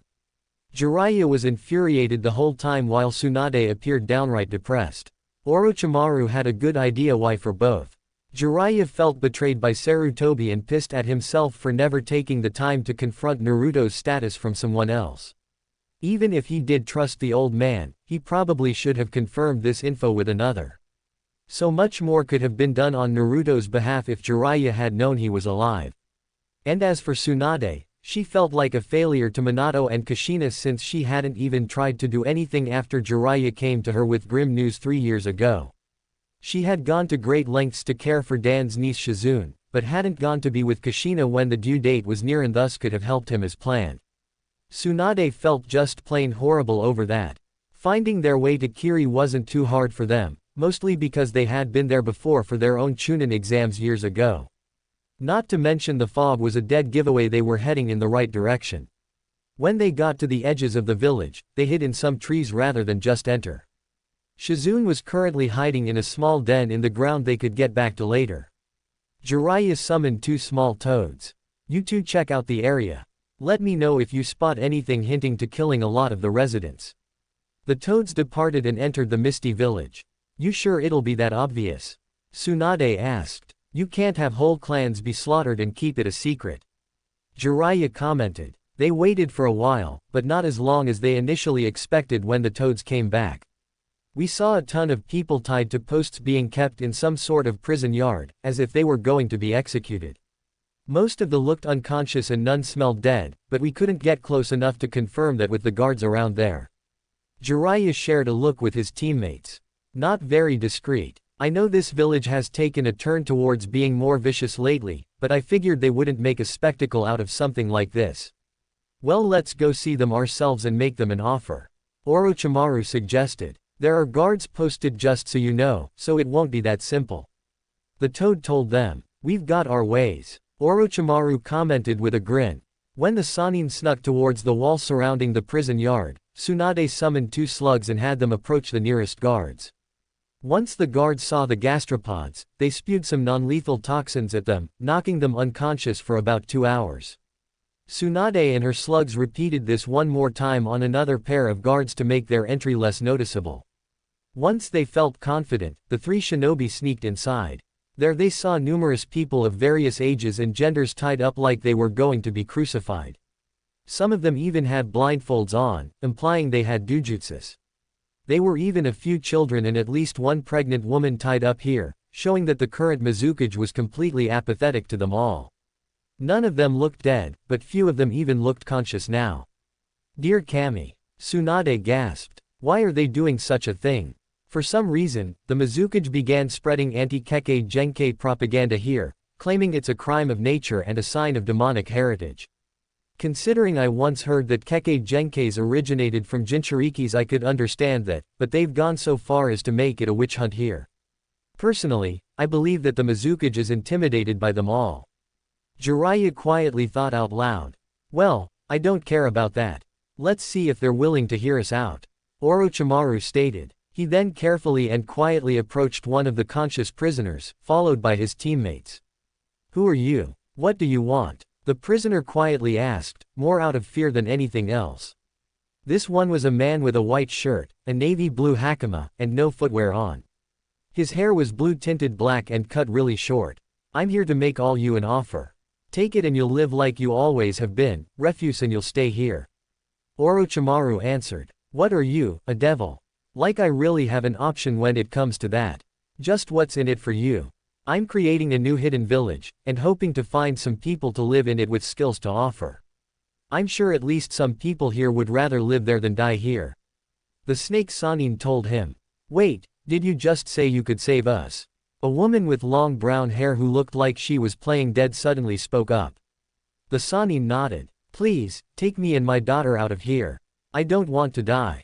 A few other voices rose and announced their desires to flee, all keeping quiet to avoid unwanted attraction from the guards. Okay, we'll cut you all down from these posts. Those that want to escape with us get behind us, and those that would rather stay here can. Fair enough, Jiraiya asked. There were no objections. With the help of some shadow clones, the Sannin were able to untie everyone in the prison yard.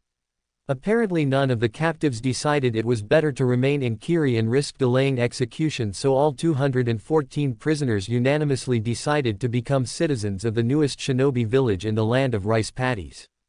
Far away enough to ensure their safety from Kiri's influence, and enough people to make the new village have a good start. Before the Sannin and the prisoners could escape the prison yard, some of the guards spotted them. 3 guards with Kiri Katai Atesh stood at the gate brandishing swords. What the hell is going on here? One of them shouted. The first prisoner the Sannin spoke to rushed over to these guards and activated his Kekkei Genkei. Apparently he had one that made his skin become like armor, and he had some pent-up rage to release now. Covered entirely in his armor, he punched each one of them and broke their swords as they tried to strike him. His punches were like being hit with a hammer, making all 3 guards collapse. When done, he turned to face everyone else. We gotta hurry. No time to be sneaky about it. So let's just scram. With that, everyone ran out of there like a frightened herd of wildebeests. Tsunade made sure to grab Shizune before they left her behind. More guards were alerted and tried to stop them, but those with active battle-ready Kekkei Genkeis fought back mercilessly. Orochimaru had many snakes the size of giant anacondas defend them too. Tsunade had some slugs spray various venoms at their antagonizers, and Jiraiya had some small toads spit out oil to make pursuit difficult and to burn anyone unlucky enough to get covered in it. Oddly, at least one of the guards actually helped them out by showing them the best way out of the village. He was tall with a bandaged face and gray camouflage pants on, and he wielded a large black sword single-handedly. He was apparently one of the assigned shinobi who disagreed with the Mizukage's orders and didn't want to stay under his authority anymore. He was also probably one of the few who would join them that didn't actually have a Kekkei Genkei, but not the only one. A few normal people joined the escape too, fearing the Mizukage would target them later on for some reason.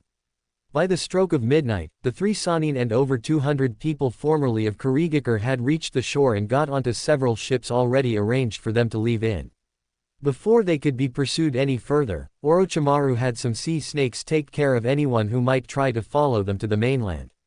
As a result, they reached land of rice paddies undisturbed within 4 weeks.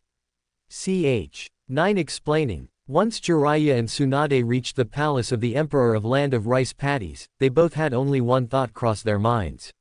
Where is Naruto? Orochimaru could tell this and felt he should just let them, but since Naruto was bound to be watched over by one of the 2 snakes, they couldn't just go up to him. So he had to let Sango, and maybe Kogyoku too, know about this before he told the daimyo anything. After checking a few major rooms, they stumbled upon a shallow pool in one of the yards of the palace and saw 2 children playing in the shallow end. One was a girl with short black hair that had a bluish tint to it, and the other was a boy that looked exactly like a young Minato with 6 whiskers. No question who that boy could possibly be. Naruto. Tsunade shouted happily before she darted out to hug the boy she thought had been dead for 3 years. However, her path became blocked by an orange and black snake the size of a large boa. And it did not look pleased. Sango, stand down. These 2 can see him. Orochimaru told the snake. All right sir, but I shall keep watch over him still.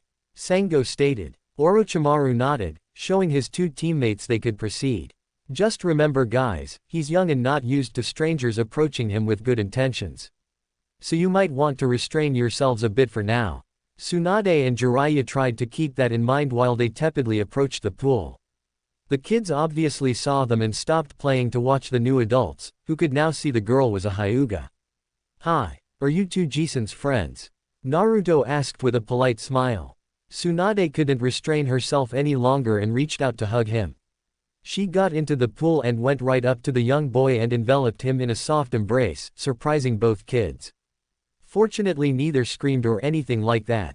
Tsunade muttered something unintelligible, like she was trying to say several things at once to him.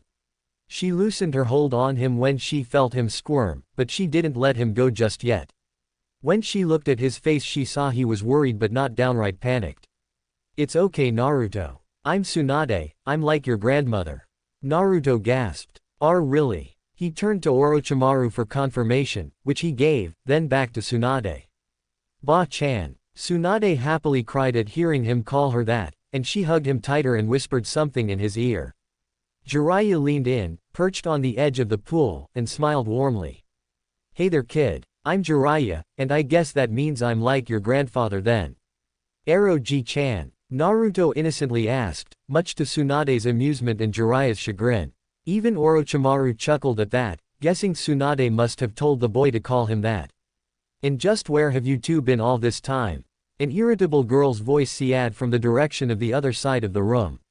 Everyone looked to see Anko standing by the doorway inside looking upset with her arms crossed in front of her. It looked like she had just recently shown up to hear this. "Anko-chan, something wrong?" Orochimaru asked carefully, having a good idea what was on her mind.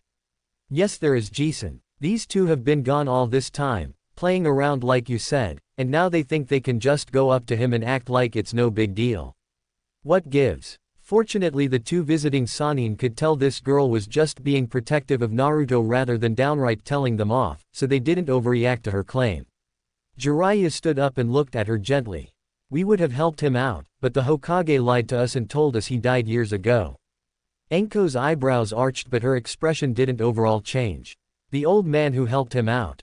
Why would he do that?"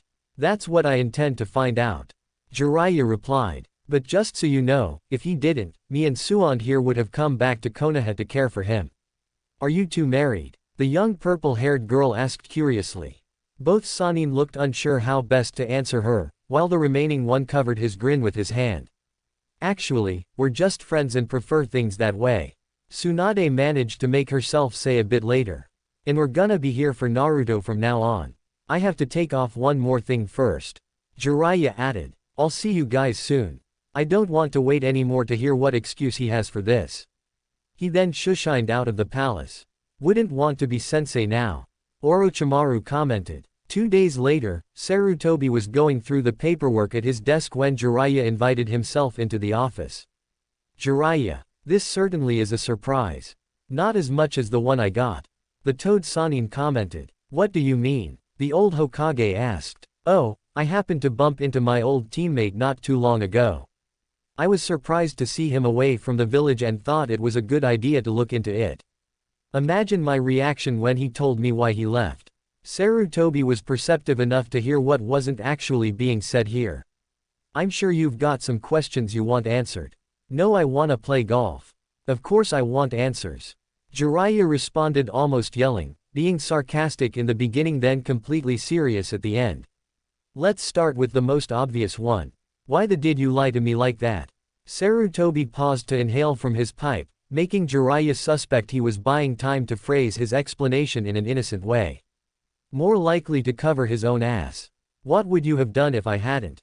Sarutobi asked him plainly. "My duty. And neglect your spy network which has kept Konoha well guarded these past few years. Wouldn't that have endangered Naruto and everyone else here in Konoha?" Sarutobi asked. "If I had been told the truth, I could have informed Tsunade who would have come back here and watch over him when I couldn't, so I wouldn't have had to drop my work. And Orochimaru would still have been able to help. So all 3 Sannin could have watched over him rather than just one." "What do you have to say to that?" Jiraiya countered. "Tsunade would have had to focus her time at the hospital, and you know she might have drank a lot in his company and that wouldn't have been a good idea." Sarutobi stated. "Personally I'm amazed Orochimaru found as much time as he did for the boy, but you and Tsunade would have been more pressed with your jobs. Maybe you're right for me, but Tsunade would have more likely volunteered than taken a real job. And if anything Naruto would have been a positive influence on her rather than her being a bad one to him. And if a child was raised and taught by multiple Sannin he would have become a big target by this village's enemies. Naruto was already endangered by being Minato's son, and I needed to keep him out of the spotlight as much as possible."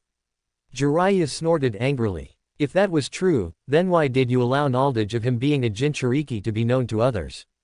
Sarutobi looked curious. Just what did Orochimaru tell you? For that matter, why didn't you bring him here with you? This is between you and me, sensei. And he told me everything, from the ceiling to the council and civilians trying to murder Naruto since literally day one. And here you've been telling me he's been dead all this time. Again, what gives? I told you. I needed to keep him out of our enemy's interest. Jiraiya narrowed his eyes. And yet you let him be in the line of danger here. Sounds like you felt someone was going to be hurt no matter what, and better it be Naruto alone than others with him. That's low, sensei. He sighed and turned around. I need to be scarce for a bit, sensei. Also, I don't think Tsunade going to ever come back here without wanted to destroy something. Sarutobi didn't look like he was going to argue against this. Hope you can understand things better once you think things over some. And I hope you'll still come back at the designated time for your report. Jiraiya said nothing, just left the room. But before he left Konoha, he had one more stop to make, although he would have to be careful with this part. After all, he couldn't exactly give away the source of his info. Jiraiya stopped in front of the Hyuga household and was greeted by the guards. What business do you have here? I'm Jiraiya of the Sannin, and I'd like to speak with the head of the Hyuga clan regarding some info I've acquired. The guards remained silent, but one agreed to his request and let him enter. Wait here, I'll go get them. Jiraiya waited and a few minutes later a branded Hyuga woman entered carrying a young infant. A girl judging from the pink blanket wrapped around it. Hello, I'm Hitomi Hyuga. Sorry my husband couldn't greet you, but he's busy at the moment. Judging from her shadowy eyes and rough voice, this woman was not well. So busy that someone who looks like they should be in a hospital needs to speak for them. Jiraiya thought. Now Hyuga-san, as you may know, I'm one of the Sannin, and I've got ears listening in many places. One of my sources says that some time ago, about a month, a Hyuga from the main branch was kidnapped by a Kumo nin and declared dead. Is this true? Hitomi started crying and sat down. The baby in her arms started fussing so she cooed to it to calm her down. Why? Yes, that's correct. That was my daughter Hinata. Orochimaru told me he saved her, but the girl said this family was full of child beaters.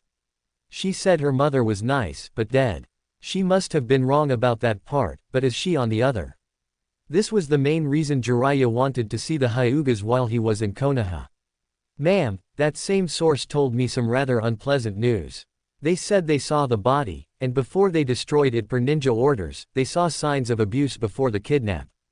Implying that someone here hurt her physically, maybe more than once. Hitomi wanted to throw up at hearing this. That can't be. Tell me, who all mourned for the girl when she was announced dead? Jiraiya asked. We all held a small ceremony for my daughter. Hitomi almost yelled, outraged he would ask something like that. How many actually shedded tears? Jiraiya asked. I don't remember. Hitomi answered, recalling many had dry eyes. Maybe even Hiyashi did too, but she refused to believe that. I'm sorry if this bothers you, but I've got a reliable story that says this clan has child beaters in it. Jiraiya told her. Hitomi glared, then coughed before she could retort. And just what source is this? Jiraiya stood up and led her into a nearby washroom. He was sure no one would bother using the Byakugan to peek into an occupied room with a toilet in it, but he did activate a silencing jutsu. My source is the one watching over the victim herself. Hitomi gasped. Are you saying? He nodded. Yes, your daughter is still alive. She was saved by my teammate who has been watching her since. He won't bring her back since she says everyone here but her mother was mean to her. So I can't bring her here. She looked ready to cry a waterfall's worth of tears. But if you're up to it, I can take you to her. Problem is I can't promise you can just come back here. Or if you even should, considering you don't seem so fit now. I haven't been so good since my second birth. I had to be kept away for a few weeks, and at one point the doctors thought I already died. Hitomi explained. I can see why a 3-year-old girl would conclude her mother was already dead then. The Toad Sannin thought to himself. But I've only recovered so much. The doctors don't think I have much longer anyway. The Hyuga matriarch confessed. Please sir, let me see my daughter one more time. Take me to her. Never mind my health. Alright, tell whoever you must you're going out of town to see a talented medic to treat you, and pack up any way you want with you. Oh, and bring the infant too. You'll understand if I prefer not leaving her with potential child abusers. Jiraiya told her, to which she agreed. A few minutes later Hiashi and the other Hyuga were informed of her going on medic leave with Jiraiya's assistance. They were against the new heiress going along, but Hitomi argued that she would still be nursing the baby, so this was for the best. Without further argument, and the approval of the Hokage, Jiraiya was on his way back to Land of Rice Paddies with 2 Hyugas, riding Gamabunta to get there quicker. When Jiraiya showed up that night he was greeted by Tsunade and Orochimaru. Gamabunta dispelled after his riders were on the ground. Suheim, this woman needs medical care now. She's the Hyuga girl's mother. But Hinata-chan said she was dead. Orochimaru said, not quite, but I sure feel like it some days. Hitomi answered wearily. Tsunade did a quick diagnostic jutsu. Looks like someone gave you a slow-acting poison to kill you. When did this start? She didn't wait for an answer before she got started on the anti-venom jutsu. Best for this. I think after I gave birth to my second daughter Hanabi. Hitomi answered, feeling a sense of calm from the jutsu. Somebody must have wanted you dead but not immediately. Why, I haven't the foggiest. But this should clear things up. Just try not to stay active so soon. Tsunade told her. Is my daughter Hinata here? Can I see her please? Hitomi pleaded. I'll take you to her. Orochimaru told her, leading her inside the palace. A teary reunion between mother and daughter, both thought deceased by the other, followed and was followed by a teary explanation of the physical harm forced onto said daughter by other relatives. Said mother decided not to return to Konoha and would later be considered dead by natural causes in the Hyuga records, with Hanabi suffering SIDS at same time. In time the new hidden village was completed and ready to be inhabited. Orochimaru, who had been declared the ruler of the village, stood on an alcove on a central tower to address the new citizens of the village, both shinobi and civilians mixed together. Welcome everyone to this new shinobi village. I know we may not seem like much now, but we will soon become a respected force in the ninja world. Why? Because we'll have the elements of surprise and mystery better than any other. And because I'm sure this population will band together to help the rest rather than look for reasons to ostracize each other. Almost every head in the crowd nodded. So let us strive to be a grand village rather than a barbaric one, which I'm sure some of you will agree some of the major hidden villages have started becoming. Again some people nodded. Today a new village has been born. From here on out, this village's name will be Otogakure, the Hidden Sound Village. The name was based on a set of cannons positioned at each of the gates around the village that fired off huge chakra-powered sound attacks at intruders. A fifth one was on top of the cage tower and could be fired in any direction if need be. Everyone cheered, and hailed Orochimaru as the Shidaime Otokage. Ch. 10 offers. After the first day being in the new village called Oto, the 3 Sannin gathered together with the kids in their care along with Hinata's mother. Orochimaru started the topic of discussion. Okay, we now have a place to call home and live safely. So now the issue is who lives with who and where. My daughters are staying with me. Hitomi claimed assertively, putting her arms around Hinata and Hanabi to emphasize her point. Thanks to Tsunade's help she was as healthy as a horse when by now she would have died for real. I don't think anyone was going to contest that. However, I do recommend that if you're going to live here rather than Konoha, that you change your name so we can avoid any problems.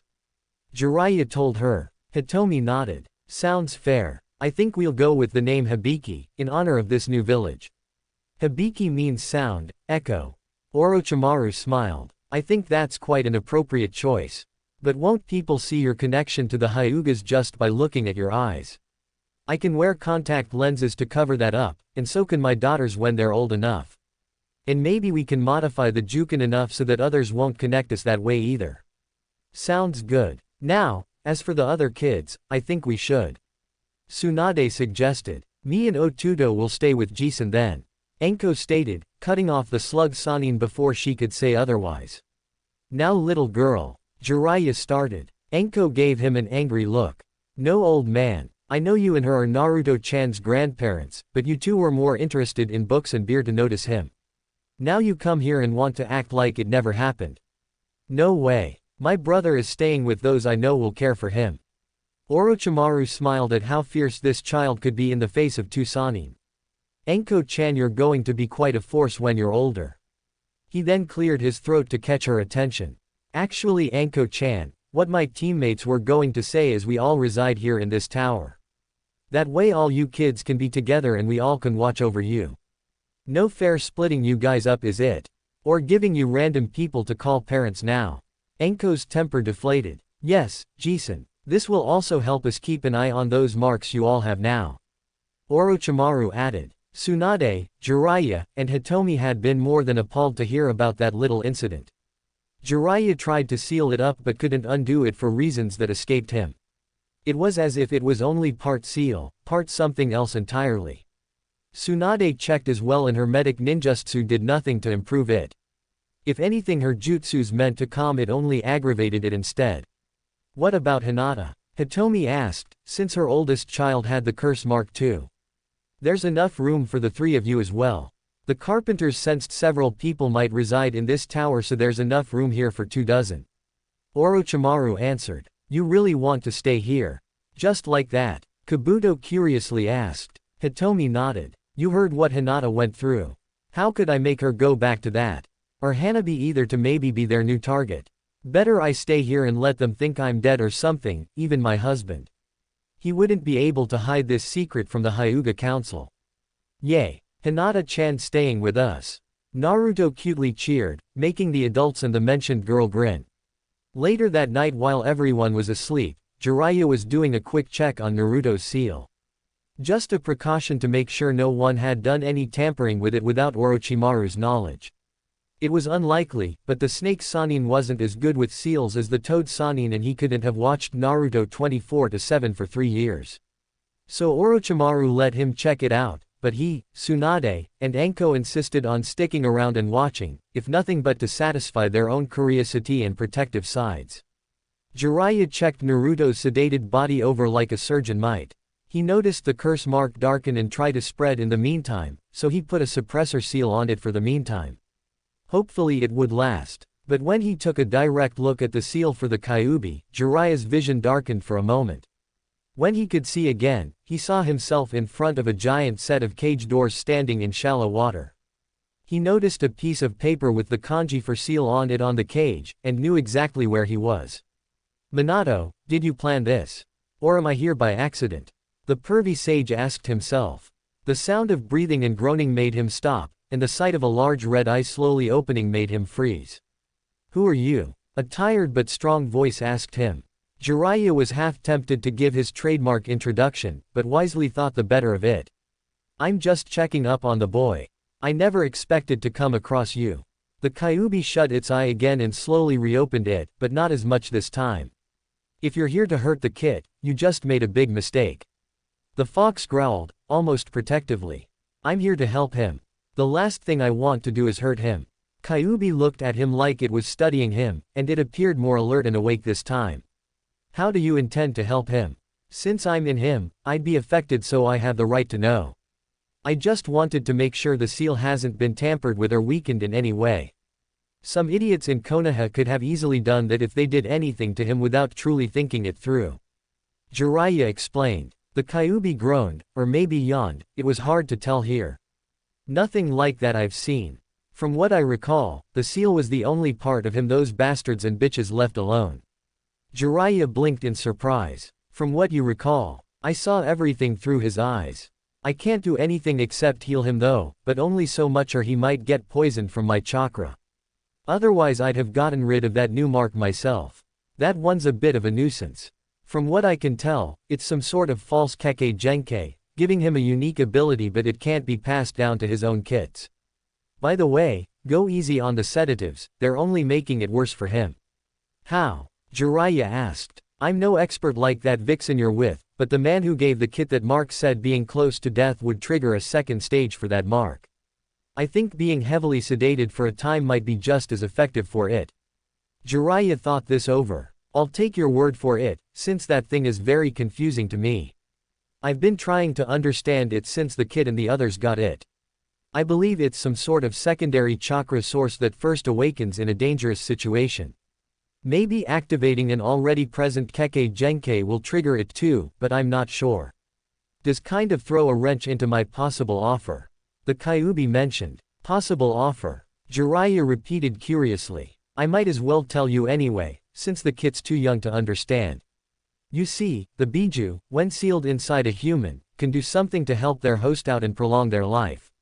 Usually, the creation of a Kekkei Genkai, thus the source of them all. The Kyuubi explained. So that little tidbit I heard was right. Jiraiya quickly thought. The Kyuubi continued explaining. The way it works is based on the host's age and the number of our tails. Take the Ikibi for example, he can offer a single Kekkei Genkai to his host, but it has to be done before the first birthday or else all he gets is extra chakra and quick healing.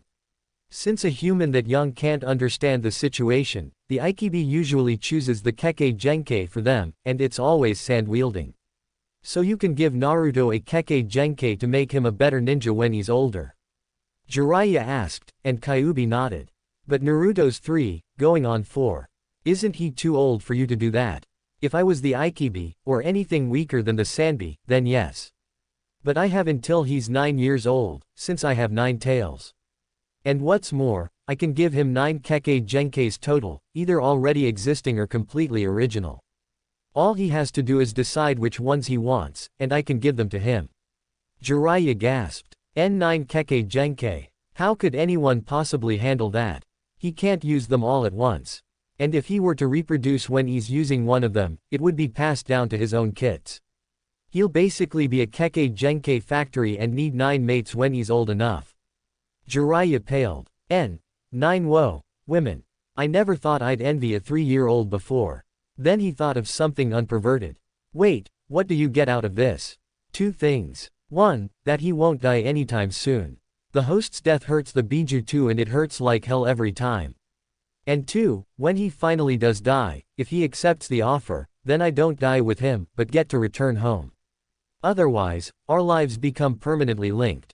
Haven't you ever wondered why everyone says when a Jinchuriki dies the Biju does too, but all 9 of us are still alive when there have been Jinchuriki in the past?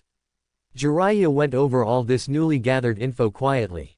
When he opened his eyes, he found himself back outside the seal in the room with the others, laying on his back with everyone but Naruto gathered above him. How long was I out? A few minutes. Did something happen? Tsunade answered. Jiraiya sat up and popped his back. Yeah, I ended up talking to the fox somehow, and heard something rather interesting. Like what? Anko asked. Well, Jiraiya started. Crap, how can I explain this to a kid? After thinking of the best way to phrase it, he answered her. Let's just say Naruto here, when older, is going to be very strong and need several girlfriends. Anko smiled, but Tsunade scowled. You better not be planning on making him a pervert. Anko-chan, why don't you leave the room for a bit so the grown-ups can talk about this? Orochimaru suggested. The purple-haired girl got the hint and left the room, but hung outside the door to eavesdrop. I know you're still there, Anko-chan. Thus she sighed in defeat and walked away. Now what's this about several girlfriends? Tsunade asked hostily, with the beginning signs of fire in her eyes. I know this is hard for you to believe, Haim, but the Kyuubi told me that when Naruto here turns 9 he can create 9 Kekkei Genkai for him to have, and he can pass one down to each of his children. So 9 wives would help him out, unless you'd rather one girl have 9 children. Jiraiya explained. Tsunade blanched, while Orochimaru grinned. He can create his own Kekkei Genkai.